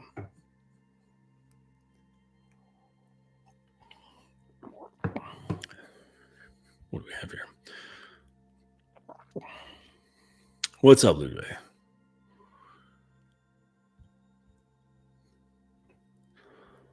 Yeah. So lots to consider. And I feel like, without being in it, you could say, geez, like that sounds daunting. Like it sounds like too much. And it's really not, though. Like, because once you shift yourself, right? Because that's where the work is. The work, what I just described with the paying attention and the management and the, pulling all these levers and stuff, like in the relationship and with regard to her, that's not really work. Like, I barely notice it. Okay. It's because I've done all the work prior to set up the guy who can do those things. So it's like, if I say, all right, you've got a new job tomorrow, you're going to be lead engineer for the nuclear plant. You're going to be like, what the fuck? And I go, you're starting tomorrow at 9 a.m. You're going to be, wait, there has to be a mistake. I'm like, no, there's no mistake. See your name, your identification number right there. It's all real. See you tomorrow. You're like, what just happened? And you'd be in that situation having to do all this management, and it's going to be overwhelming because you're not the guy who can do those things. Now, if you said, congratulations, you're going to be a lead engineer at the power plant, okay? And then we're going to take you through this intensive, 10-month training program before you start. Then there's going to be an evaluation, and then you'll start. And we got your back because we're not waiting for you to fail. We here actually have the attitude that we want you to succeed. We want to see you win. So we're going to provide all the opportunities and tools necessary so that you can. We want to see you win. We want to see you excel. It's not just a test to see if you can excel. We want you in the position, so we're going to help you along. We're not going to give it to you on a silver platter. No, because that's not going to allow you to do the thing that's necessary. But we will provide you all the tools necessary, the encouragement and the guidance, such that you can. So then you become the guy. And then when they say, okay, tomorrow's your first day, you walk in and go, this is familiar. I know what to do. And then that work that seemed like crazy, overwhelming work before your training, now is just like second nature. It's nothing. The hard stuff was that 10 months of training where everything was unfamiliar. And you had to grind and put your mind and your emotions through some turmoil, through some discomfort.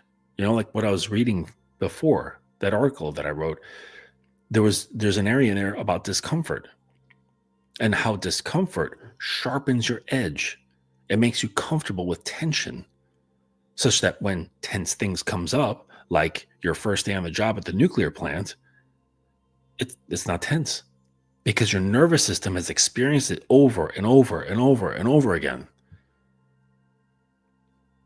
So management of a woman's internal world, or her internal as well as her external, is not stressful because your nervous system has already been attuned to just not even being affected anymore by tension. It's a non-issue. It's barely even noticed. And that includes anything that she brings to you. She's having a bad day. She's pissed off at you. She's sad about you. She's sad because of something else. Something terrible's happened in her day, or something wonderful's happened in her day. You know how to hold all of it. None of it is overwhelming. None of it is beyond your wheelhouse. Because once you become comfortable with tension and being able to sit in it, just relaxed, unfazed, none of it doesn't matter what type of tension it is, be it good, bad, or neutral. It doesn't matter. Because in the process of conditioning yourself with tension, you challenge your ego. That's part of the thing that happens. It's one of the things that causes the ego to thin, right? Because you can't learn without taking L's. And that's what being in tension does. You put yourself in a situation that challenges your nervous system. It takes some blows. I remember, when I was really heavy into my martial arts training, I was with the one guy who I said was preparing for World War III. He was that guy. And we used to do this drill where we would put on focus mitts, right? And if you don't know what focus mitts are, it's like you slip it on like a glove, but it's got that thick pad and you have one in each hand and the boxer kind of hits them. Okay. So you'd be there with a partner, training partner, and you would stand with your feet spread wider than shoulders, but not too wide. And you put your hands on top of your head and close your eyes. And then your partner had these focus mitts and would hit you all over the place in varying speeds, locations, and intensity. So it could be like fast and light or slow and hard. It could be on any part of your body and you didn't know where it was coming from. And not only that, there was other people all doing the same drill. So your hearing was off. You couldn't kind of like project even where your partner was in the room. Like, was he standing in front of you, to your left, your right, behind you? You couldn't tell because it was like, just a large open room. So there's a lot of echoing sounds. And then on top of that, there was music playing, like loud music for training. So you had this bombardment of like auditory senses. So you're just kind of like isolated and then you're getting whacked from different angles. And after a while, you start settling into it. Like your brain stops going like, fuck, what was that? What was that? What was that? What was that? What was that? Like it starts settling, right? And just accepting what you're in, and that the tension from that, you adapt. And that's, I'm reminded of that because from taking whacks, so to speak, from being in tense situations, it trains you to be okay with it. But if you're never really interacting with people, your only daily tension is getting into an argument in the comment section of someone's post on Instagram, well, you have no edge. Like your edges are as soft as a fucking chocolate eclair. There is no edge. You can make it sound like there's an edge. You got the best insults on the internet. The best. But, and that has some fleeting satisfaction, but it's not real.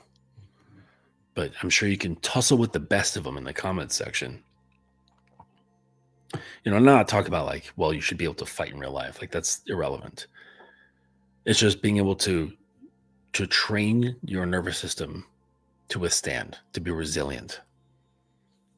And unfortunately, because of the way society has developed and is moving, young men are being ushered into a position of extreme weakness. And it's on two ends, like not only physically, because it's like, what guys are signing up to be loggers? You know what I mean?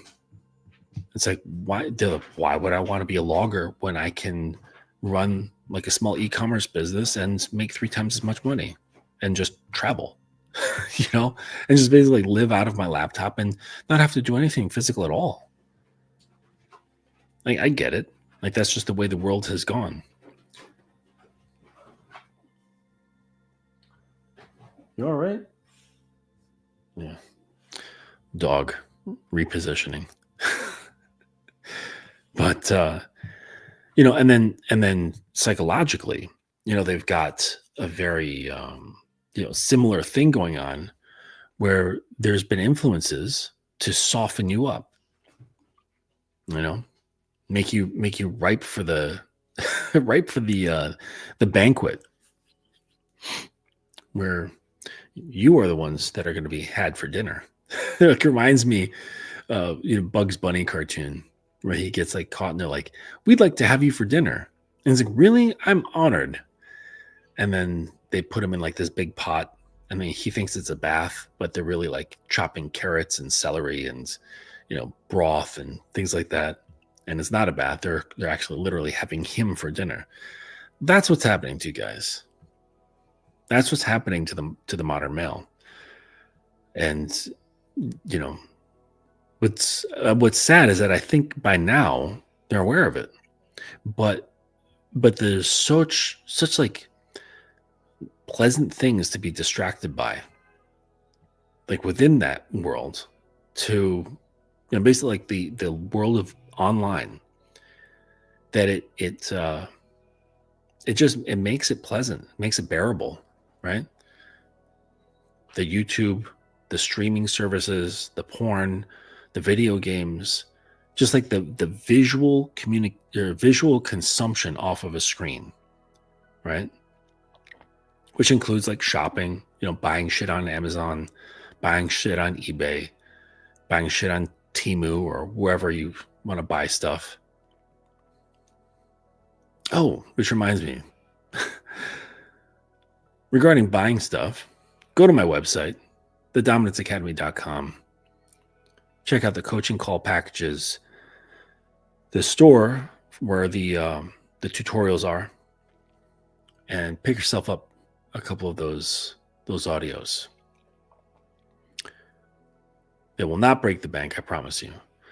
And then there was other thing that I wanted to mention, you guys, because I like to wear cologne. And actually, before I stream, I put something on, and it's just for me, so that it kind of like helps me get into the headspace a little bit.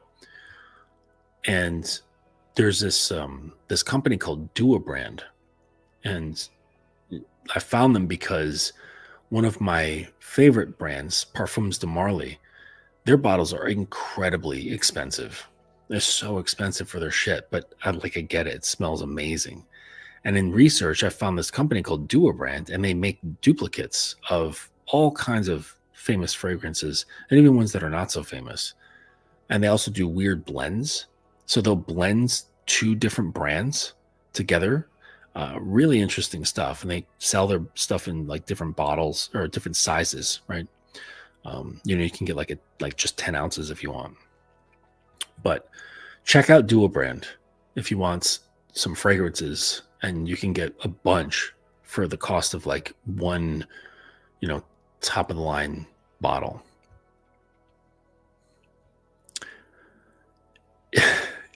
Yes, kitten. That was Louis. He was Louis is it's like my big, like 80 pound pit bull mix. And he just makes a lot of noise when he's moving around. Like even just like licking his own paws, he's noisy about that shit.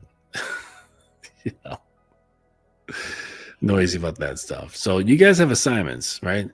To go to the website, go on YouTube, even though I said like get off screens. I'm telling you to do some shopping. Check out the cologne. Hey, at least if you're going to do it, like be purposeful about it. You know what I'm saying? So go to the YouTube, watch that documentary, The Century of Self, and learn about what's happening, with regard to how certain systems are communicating with you. And then, if you're into fragrances, check out Dua Brand. Really good stuff. And they have a lot of choices for both men and women. So it's a good spot. Good spots. But I'm hoping that this stuff is resonating with you guys. Like I know it sounds tough. I know it just sounds like it's a long, like a long journey. Like it's like you're not going to get the payoff that you want right away. And you're right. Like you're not. But and your payoffs will actually change. That's the interesting thing. Practically every guy who comes to me, the payoff that they're looking for has something to do with the girl, whether it's their wife or their long-term girlfriend or the dating scene. And the payoff changes. And after a while, through the training, the desire for their previous payoff starts fading. And then they come into a place of being more or less blank. And then you start the ascension toward where they should be, being grounded, being centered, living more or less on principle instead of their emotion, controlling their lust, controlling other impulses. Some have like problems with anger, anger impulse, depression impulse, that sort of shit. And they come out, or like they kind of arrive in the neighborhood, right? They arrive in my neighborhood and they're like, oh, I can breathe. I'm like, yeah, the air is much cleaner over here. Welcome. Fresh bagel. And And then they don't realize that the previous motivation, the previous desire had dissolved and it's been replaced. It's been replaced with something of the self. And that's when they're like, holy shit, like what I wanted, I realized I wanted it for like shitty reasons. Like I wanted those things. Like I wanted the girl, right? I wanted to regain my wife's interest in me or in the bedroom. I wanted my long-term girlfriends to have more, I don't know, do this or do that, or I wanted to get more dates. And you come in, you make your way into my neighborhood, right? And you're unpacking your moving truck, and the feeling is not different. And you realize that you really didn't want those things, that you really just had a problem with yourself. You had a problem with not liking who you were. And that was one of the main reasons why you wanted those other things, to make up for the gap that you had within yourself. And this is an important thing to understand. Like once you get there and you're going to go, oh, like I'm feeling more complete. Like maybe my cup's not completely full, but I'm getting there. And in getting there, I've lost this, the taste for these things. And that's the thing, when you come into my neighborhood, when you come into my neighborhood, the neighborhood of man, right? I wouldn't say you lose your taste for women, but you lose the taste that you once had for women. You don't lose it entirely, but your palate changes. That's what it is. And so I very much love women, right? But my palate changed. So like the flavor that I liked previously is no longer there. I don't have the taste for it, so I'm not going to eat it. And now my palate has changed, has become more refined, and things are much different now. And so there's, still an appreciation and, enjoyment of women, but there's no longer like that, like the hunger that controls me. And there's no like covert motivation that was behind that hunger, which was, I don't like myself, so I want someone else to make up for that. I'm going to shoulder them with this responsibility of making me feel better about myself without them even knowing it. And so you're relieving. It's a lot of relief from multiple angles. You're relieving things quite a bit from all areas. And so you're kind of creating your own pathway of freedom. And like I said, when you get there, you take a deep breath and you can breathe. You'll notice this. It's like a psychological breathing that you can now do. And just think, you can do this to yourself. You get it. Like you understand the mechanisms at work now. You know how to alleviate yourself from strain and bring about stillness. You now have an invaluable skill. Because if you can do this with yourself, you can do this with other men, and you can do this with women. And now you are more than just her man. You're something else entirely. You're not just her husband. You're not just her lover. You're not just her dom. You're not just her man. You're this other thing that doesn't quite even have a label. And this comes about through the transformation. It comes about through influence. So you're not her therapist, right? You're not her healer, right? Because that's separation. Okay? You're actually closer than a healer.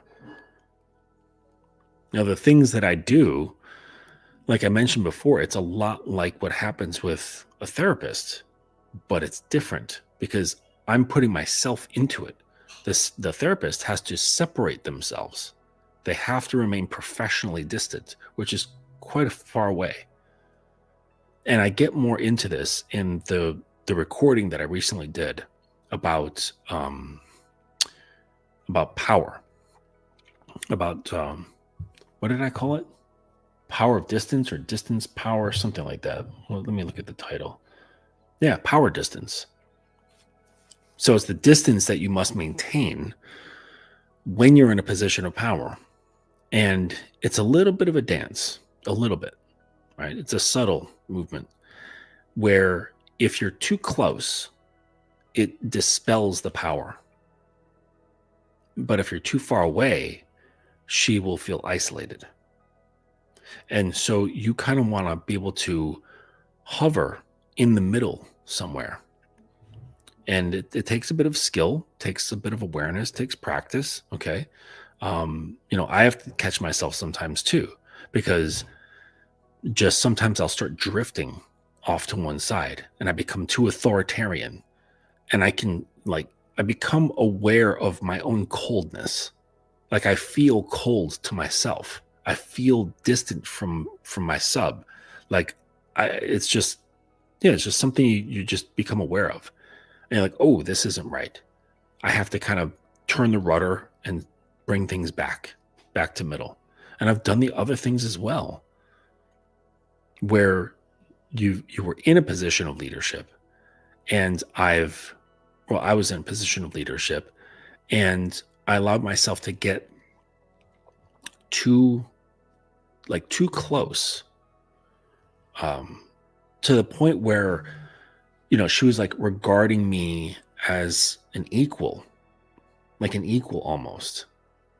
So that when you get really close, it's like you're going through the same experience together, instead of the experience that you are coordinating, that you're directing.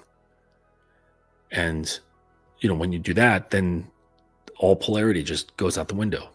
It just dissipates like in a puff of smoke. And I've been there too. So, now I can just sense it, okay, before it falls off, right? Because in either one, if you go too far in those realms, there becomes a point of no return, like a tipping point. And once it tips beyond that tipping point, you can't really bring it back, right? Because at that point, you've gone so far that you've shifted perception. You've shifted her perception. And, like on the softer end of things, like that's where you've basically positioned yourself into the friend zone. And you're this buddy. And like sexual energy, sexual polarity, all that stuff, the tension, just, it's gone. And on the other side, the point of no return, if you tip into that too far and fall all the way into that side, you basically become a tyrant. And this will completely isolate her. And it'll just basically dissolve any sort of emotional connection. And the only thing she'll be feeling is alone, even though you might be together. She'll feel completely disconnected from you. So I've experienced both of these, right? I've also experienced the drifting, right? I still, from time to time, experience the drifting, okay? And so it just means like you just have to stay sharp. You have to be on top of yourself. And that's just the only way that you can lead properly. So I'll feel myself drifting into like just feeling extra sweet, wanting to do sweet things, and like just letting the softness like come out too much, right? And anything of too much is a bad thing, right? Or too much of anything is a bad thing. So I have to kind of like turn that dial down, turn the valve, like kind of tighten it up and bring things back to center so that things are balanced, okay? Not too soft, not too hard. And then based on the needs of the scenario, on her needs, maybe she needs like you can sense that her mind has gone somewhere that it's not productive. It's not, maybe she's getting a little, like you've given her too much rope, right? Too much leeway. And she's getting a little bit, like maybe she's not like tightly following certain rules, right? Because you've gotten a little soft. And so you got to like tighten things up. You got to go over into that harder side of things and, get a little firm, get a little draconian, but not so much, but enough to kind of like snap the awareness back into place. And she's like, oh, I remember who he is. And now I remember who I am. Okay. Like in that regard. In the same way, it can go the other way, where say she is in some kind of need. She's suffering in some kind of situation. And you being directed, you being hard, you being calculating, strategic, that's not going to help her. It's not going to help her at all. It's not going to help ground her. And so you have to kind of like open up that valve a little bit on that side and let some of that in so that you can utilize some of it to, a creative way, creative means to guide her into something that grounds her, because that's what's needed at that time. Right. So you're constantly going to have to pay attention and manage. Like that's what leadership is. It's a form of management. But like I said, about the whole like mindset thing and moving into the neighborhood the training thing, right? The training thing about the nuclear plant. Like once that foundation is set, like none of this that I'm talking about actually feels like effort. None of it does. Because it all just becomes an extension of who you are. So you're not trying to do something that isn't part of you. I hope that makes sense. It's just like the anxiety thing. Like anxiety is the non-acceptance of what is, of having a feeling of wanting something and it clashing with reality. That creates anxiety. And so it's in the same way, right? So if you accept what is, the inner and the outer become one, and now there's no anxiety. You know what I'm saying? You just accept, but it doesn't mean like that must change. It just kind of like takes the edge off in those situations. And then I promise you that at that point, then it'll free up space for you to say, okay, I don't like this. So how can I change it? But it's really hard to think in those terms if all of your energy is like tightened up like a rock inside you from the tension and being anxious, right? And if she's that way, it's going to be hard for her to move, because women, their natural state is flow. That's what they want. That's what their core wants, is to just flow. They don't want to be encumbered by tightness, and and sometimes you have to like bring them out of that or break them out of that. It depends on the scenario, right? Like that cartoon that I mentioned, with the girl, and she's like, she had this tension. She's like, pay attention to me, play with me. I want to like get your attention and so on. And so she got a spanking. Sometimes a quick spanking is enough to reset. It's like hitting the reset button on your laptop, right? And that's enough of like a flood of like emotion and release, adrenaline, some dopamine. Depends on like if you combine it with certain words or making her speak some words like through that intensity, that can bring her into a different state that's needed. Okay. There's so many different things. So that, like, I guess my whole point here is that there's no like off time. There's no off days or whatever. Okay. But that's okay, because if you're leading well and you have good structure, you've got good program, you've got good vision, you have like plans, things like this, and bring her into the state of submission, and she's comfortable and feels safe in that position, in that state, okay? Because it's not just a position, it's a state of being. Then you don't need to really take off days, because she's going to want to do things so that you at least get the sensation of off days. Okay. Wanting to do this for you, wanting to do that for you, wanting to, like massage you, wanting to take something off your plate, like wanting to just do whatever. Like, can I draw you a bath? Can I suck your dick? Can I put on a movie for you? Do you want to listen to music? Can I make you some tea? Would you like an alcoholic beverage? And because you provided so much for them in terms of just state change, that they're able to flow now, that they're able to live like the world inside them virtually stress-free, like more or less, or just stress less to a high degree.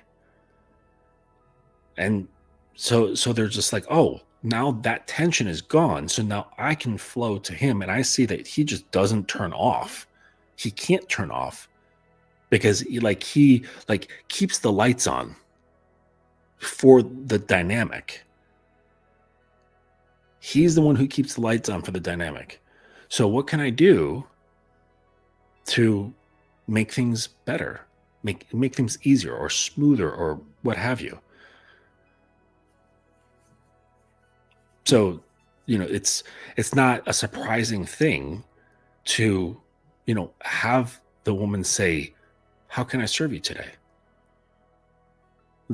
It's because it's the thing that kind of makes sense.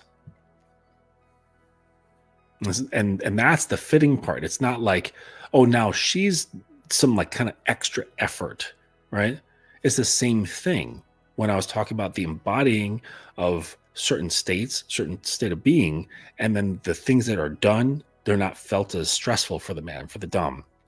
Pulling those levers and managing, keeping the lights on, that's not strenuous, because the behaviors are just right in line with the mindset and the state of being. There's no resistance there. So the same would apply for her. Same applies for the submissive.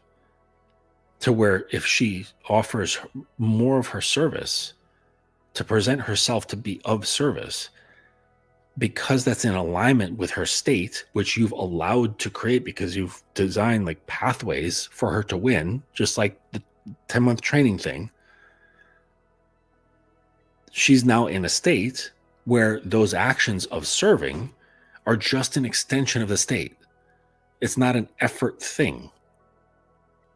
So just for her to show up in any way that's needed, it's not like, oh my God, it's breaking my back. Like it's not. It's just an extension of the state of being. It becomes effortless. But it takes development. Surely it helps if maybe she's got like a certain background or a certain type of upbringing or culture or whatever. Like sometimes these things can lay like a nice foundation. Okay. I'm willing to recognize that. But after that, there's work to be done. Right. And it all starts with you. Everything starts with you. So whatever sort of strains you're having in your relationship, if it's like veering in a weird direction or what have you, or there is no direction, or there's a direction that you don't like, it has everything to do with your choices and, how you're showing up in that relationship. And so get out of the position of, I hear so many guys like kind of whining online. And they're like, why is it always got to be the man's fault? It's like, well, you sound like you don't want to lead. Because when you're leading, it's always your fault. Get over it. Like, that's part of the thing. Right? Like, I was talking to one of my guys, I don't know much about the military, like all the rankings and stuff.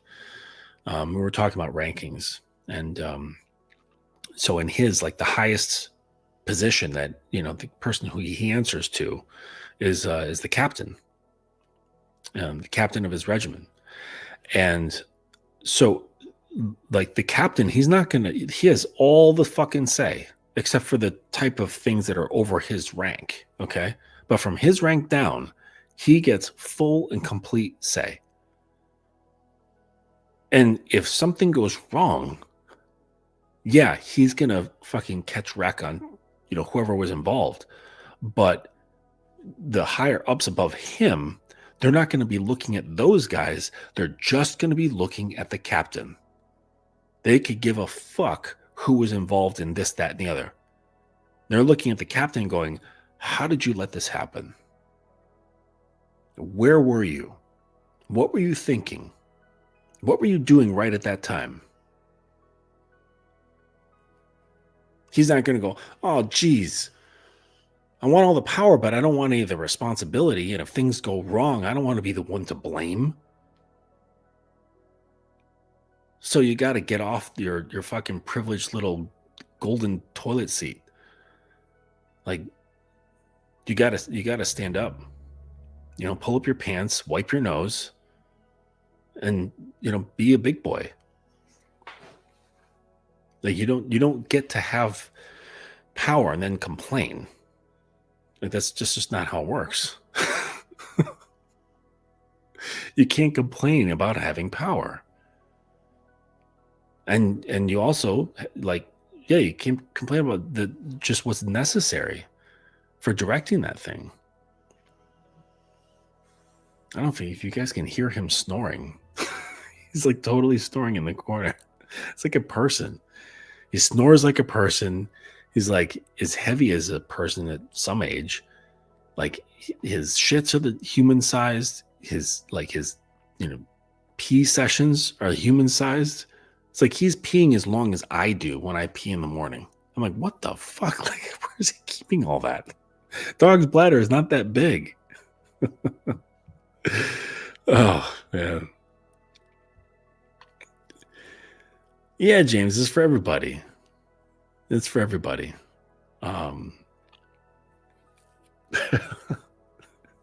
Yes. But yeah, James, this is for everybody. Because it doesn't actually matter where you are, okay? Because there's always shit to work on. Like, I'm not perfect. I'll never be perfect. I don't want to be perfect because that means my journey's done. I don't ever want to be in a state where I say, there's nowhere to grow. There's nothing left to do. Like, that's got to be awful. That's going to be an awful feeling that not only I don't think it's possible to feel, but if it were, I would imagine that would feel terrible. So yeah, anybody can do this because it all just starts at the very basis of you. Everyone that I work with, well, except for like a couple of guys, but I'd say the vast majority of the guys that I work with, it always comes down to, who are you? And I don't just shoulder you with that question and have you like rack your brain around it. But that's the angle at which we start. And we start at figuring out who you are first. And then, we kind of toil around in the muck for a little while. And then we start setting out on our journey and start making that, steps in the right direction. And then after a while, more muck is discovered. And then we deal with that and we just keep going. There's a guy that's been with me, geez, it's got to be at least a year, if not more. And he's coming into awareness. Remember, like I'm talking about those awareness scales, right? Where the skill development, I have to make a visual or find the graph that I'm talking about so you guys can see what I'm talking about. When I talk about the illustration development or artistic development with the skill plus the awareness. And so he's been working with me. His skill is his like level of understanding is quite high. Okay.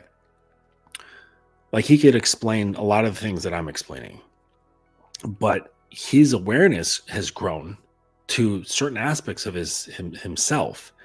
And he's like, oh, fuck. And it was just kind of falling on him like a pile of bricks. And he's been doing this for a while, and it's stuff that he didn't even know was going on, or maybe he had an inclination but didn't bother mentioning it to me, or didn't want to deal with it. But just as the universe had it, or circumstances, or what have you, the right things came together, and it was like, oh, it's coming down. And it's not like, everything in his life is fine, right? But it's these internal realizations, and they become so fucking clear that you can't go back to ignoring them. There's no going back into the matrix of self. Like, once you're awake, you're fucking awake. That's it. I mean, unless you just start doing like drugs every day, or drinking heavily every day. And some people do that to stop their sense of awareness because it's too painful. And that's like, whatever, people are going to do that. But for the rest of us, we have to deal with ourselves. So James, it like, now is just the only time, right? Because you're always going to be shouldered with a beginning at some point, again and again and again. You're going to have new beginnings all the time. And that's part of the path of man. That means you're growing in wisdom, you're growing in awareness, you're growing in skill. You're letting go of things that you didn't know that you had to let go of. And that it just keeps happening and happening and happening, right? Like shedding skin, like a snake does. I was born in the year of the snake. Apparently, as the lore goes, us snakes, we shed our skins every few years and basically take up an entirely new persona, or like lifestyle, or what have you. And I've done that. I've lived many, many lives.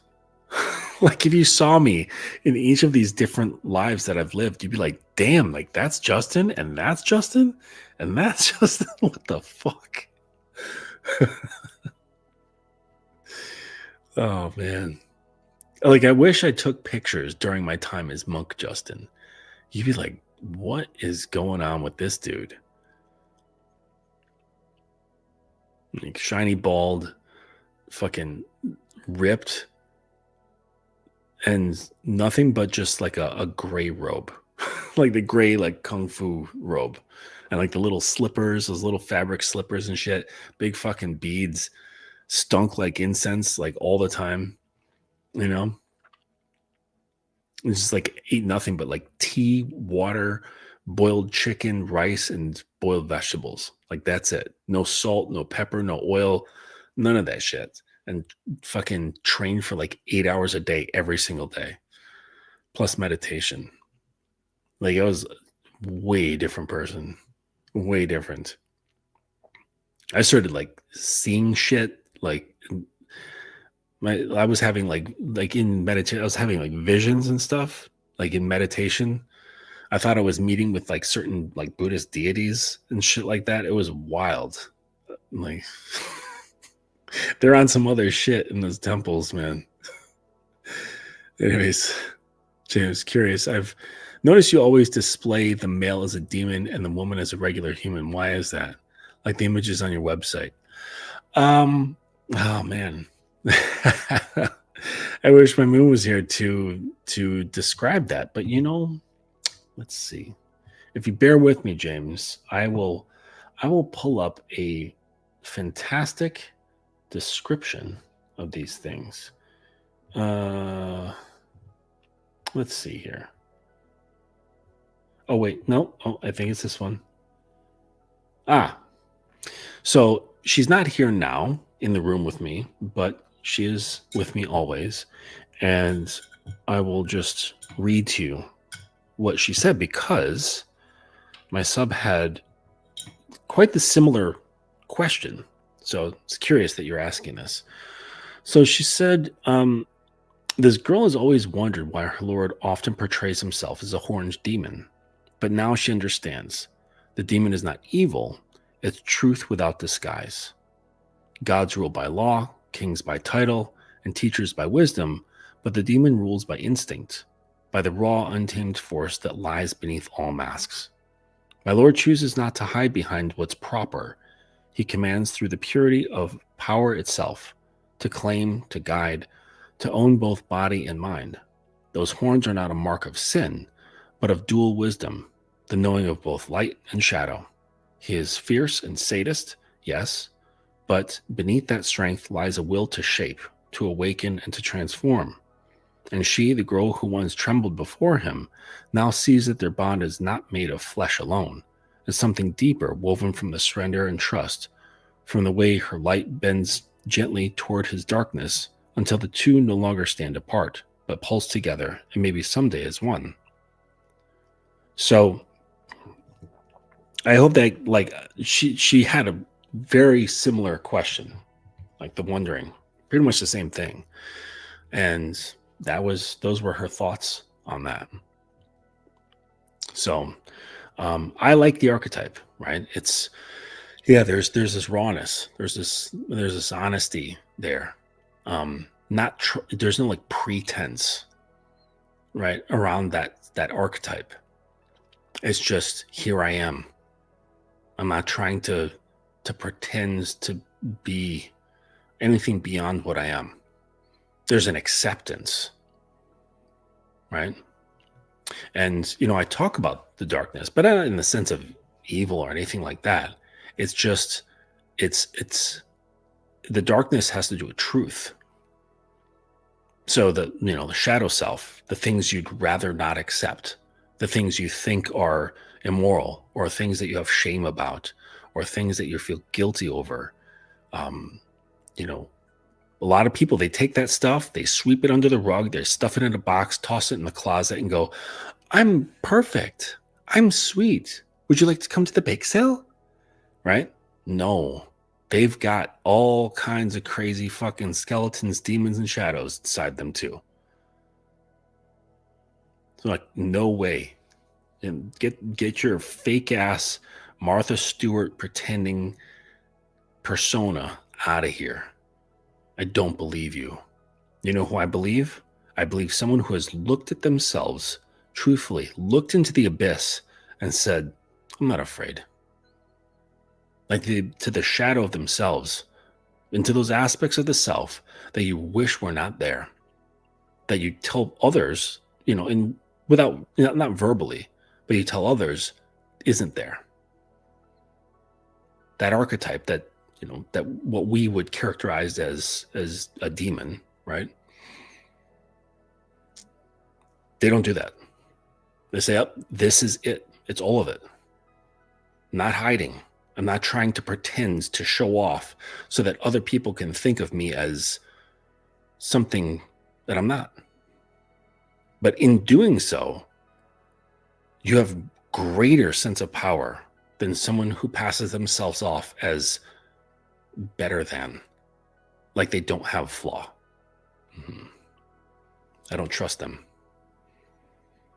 I don't trust them at all. It's funny. I've been to Las Vegas a few times. I would never like to live there. I don't know how people live in Vegas, like especially like close to the strip or whatever, or working on the strip. Like, oh my gosh. But anyways, I've always enjoyed Las Vegas for its honesty. That I can respect. I don't really like Las Vegas, but I respect Las Vegas. I'm in New York. I don't respect New York. I like New York, but I don't respect it. I respect Vegas because they have no pretenses. It's a city of honesty, even though it's called like Sin City or the City of Sin or whatever the fuck they call it. It's not. They just say, hey, this is what we do. We got alcohol, we got drugs, we got hookers, we got gambling. Like, we have all the sins, right? And here it is. We're not trying to hide from you. We're not trying to try to pretend that we're fucking Kathy at the fucking bake sale and everything's peachy keen. No, here it is. There's people fucking who was a millionaire yesterday and now they're sitting on the corner begging for $1. Everything's out on display. New York, on the other hand, they're like, nah, we're so stylish. Everything's cool. There's nothing bad going on here. Right? Like, we're on top of our shit. Everything's like, has this like exterior of something that actually isn't. When there's more corruption here than there probably is in Las Vegas. That's the irony. And here it's all about that cool image, New Yorker, But I tell you, like, I used to, my first job that I got when I moved here in New York, like, I don't know how many decades ago, maybe even 30 years ago at this point, 25, I was in the textile industry. So I worked for this company that represented a bunch of different art studios. And they would send us suitcases, these big oversized suitcases with paintings, okay, like paintings on silk, typically, sometimes on paper, and they'd be mounted to this other paper, and then they'd stack it and send it to us. And these were like geometric patterns, these were florals, there was all different sorts of stuff, okay. And then what we would do is we would make appointments with fashion houses and home furnishings houses, and we would sell them the artwork, right? And then I would gain a commission. And that artwork then gets turned into the patterns that's on, your girlfriend's dress. It would be the patterns that's on your duvet cover or your shower curtain or, your tablecloth, your socks, right? Like all these things, like anything that has like a pattern to it that first started as a painting somewhere. And then it gets scanned and then, kind of put out there. So I had some clients in the fashion district. So I'm going to Hugo Boss. I'm going to Perry Ellis. I'm going to like all these these bigger brands that have development here in New York. Okay. And on the front end, okay, they have this image where they're like, yes, we're this like cool, sophisticated fashion brand, right? Tommy Hilfiger. That's the place that was, oh man, I can't, I'm like, well, this was many years ago. So whatever. So it was Tommy Hilfiger that I was going to sell some artwork to. And the front end, you go into their offices, it's fucking amazing, beautiful. Like they dropped probably like millions into just like the interior design. And of course, there's their front-facing image of Tommy Hilfiger, of like, their ads and all this stuff. And it's like, oh, this is so cool. I'm behind the scenes. Like I go into the back where the design is happening. I'm meeting with their design director of that section of that team or whatever. And some of their designers, they're picking out stuff and so on. And it's a total fucking clusterfuck back there. They were in and out. They were just, there was no organization whatsoever. Nobody knew what they were doing. They're making decisions on the fly for a collection that was like supposed to already been done, but it's made for like the next season. So there was utter fucking chaos with no organization. It was just a mess, a huge fucking mess. And it's like, that's the thing with New York. It's all about this front-facing image of being like really cool and sophisticated or whatever, you know what I mean? Maybe it's not the sophisticated. There's other levels of being cool here in New York, but the back end, it's a mess. It's all a fucking mess. Like everything here, and I'm sure that's the way it is in Vegas, but I'm saying on their front end, there's no pretense. They're not trying to be anything that they're not. And that's why I like the so-called demonic image, right? Because I don't even consider them demons. That's just what they've been labeled, by the powers that be. Okay. But it's just a being, you know what I mean? As characterized in art. It's not necessarily a symbol of evil, but it is a symbol of honesty. And when you are able to just be honest with yourself, that becomes such a potent superpower. You can see through bullshit because you've learned to see through your own bullshit. You see through the bullshit of other people. Because like you start recognizing your own honesty, and you work through the difficulty, the pain, the frustration, anxiety of dealing with that.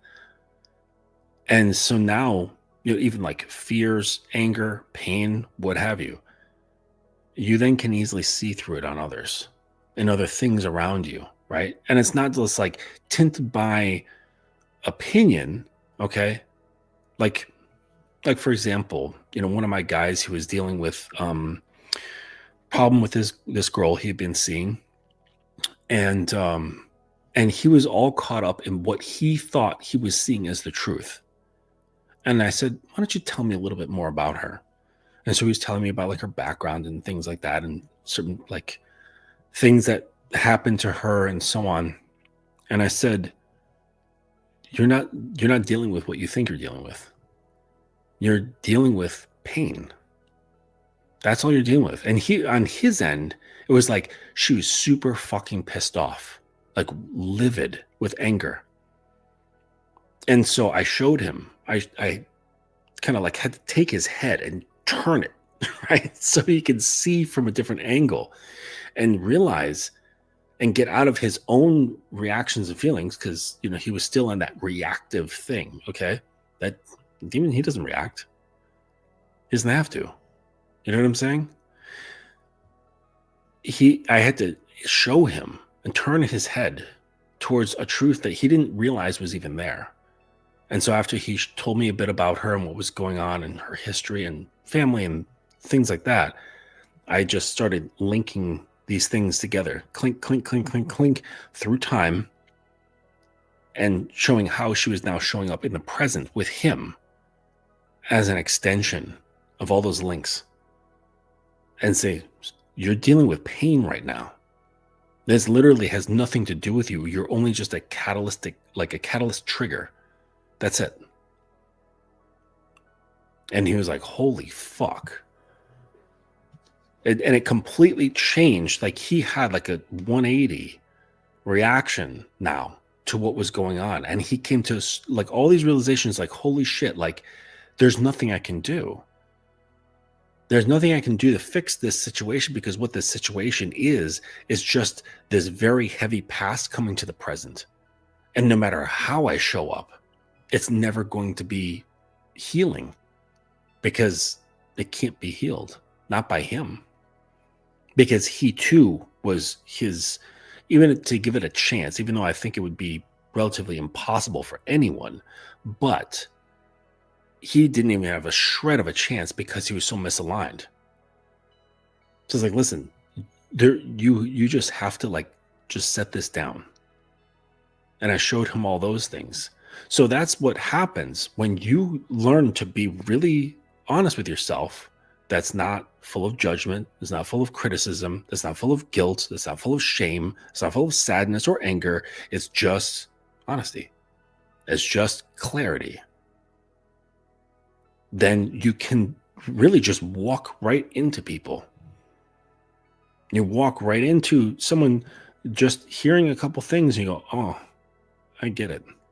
I can see them. And the funny thing is that what you see is usually just, it's a lot of fear. It's a lot of fear. It's a lot of pain, a lot of anger, and in varying degrees. Some people's very high, some people's very low. So when I say a lot, like, take it with a grain of salt. But there's pain, fear, anger, stuff like that. Sometimes it's rage. Okay. And that's what people around, they're just walking around with. And so when you're able to see this in yourself and not get judgmental, not all that stuff, you don't do that to others. You just see it for what it is, and understanding the connections and how the behaviors change and things like that. And then once you see those sort of things, you can then start moving little parts of what they're doing externally, and it starts shifting a little bit internally, right? So it's sort of like chiropractic in a way, And this is what I mean by superpower. Like from doing that kind of effort on yourself, you can then transpose this to other people. And you have a woman in your life, it makes your position gravely important and really powerful in that sense.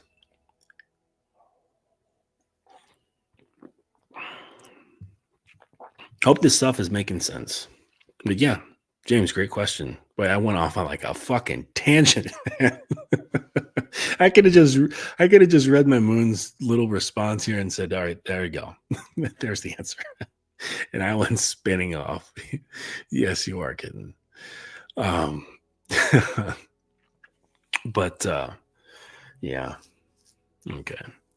Man, you guys made me stay here longer than I wanted to. So it's your fault. All right, I'm going to pull this to a close. Damn, it's almost 1 a.m, but it was good. Yep. Good stuff. All right, you guys, I'm going to get out of here, relax a little bit, have myself a snack, and get some rest. Thanks for coming on the live. Really appreciate you guys. Really appreciate your presence. And for those of you catching on the replay, I appreciate you as well. Please go to the website, click on the big button in the top right corner, and that will of the website. And you're welcome, sweetheart. And so, big button in the top right corner. You click that; it'll take you to my calendar. Just choose the day and the time that works for you. Okay, James, you want to talk? Just do that, and I'll get your concerns about being a beginner out. Okay, it doesn't matter where you are. Okay, because I'm still working on myself. So, what the fuck? You know what I mean? So, okay. All right, everybody. Have yourself a great rest of your weekend. Here's to an enjoyable and safe Sunday. Take it easy.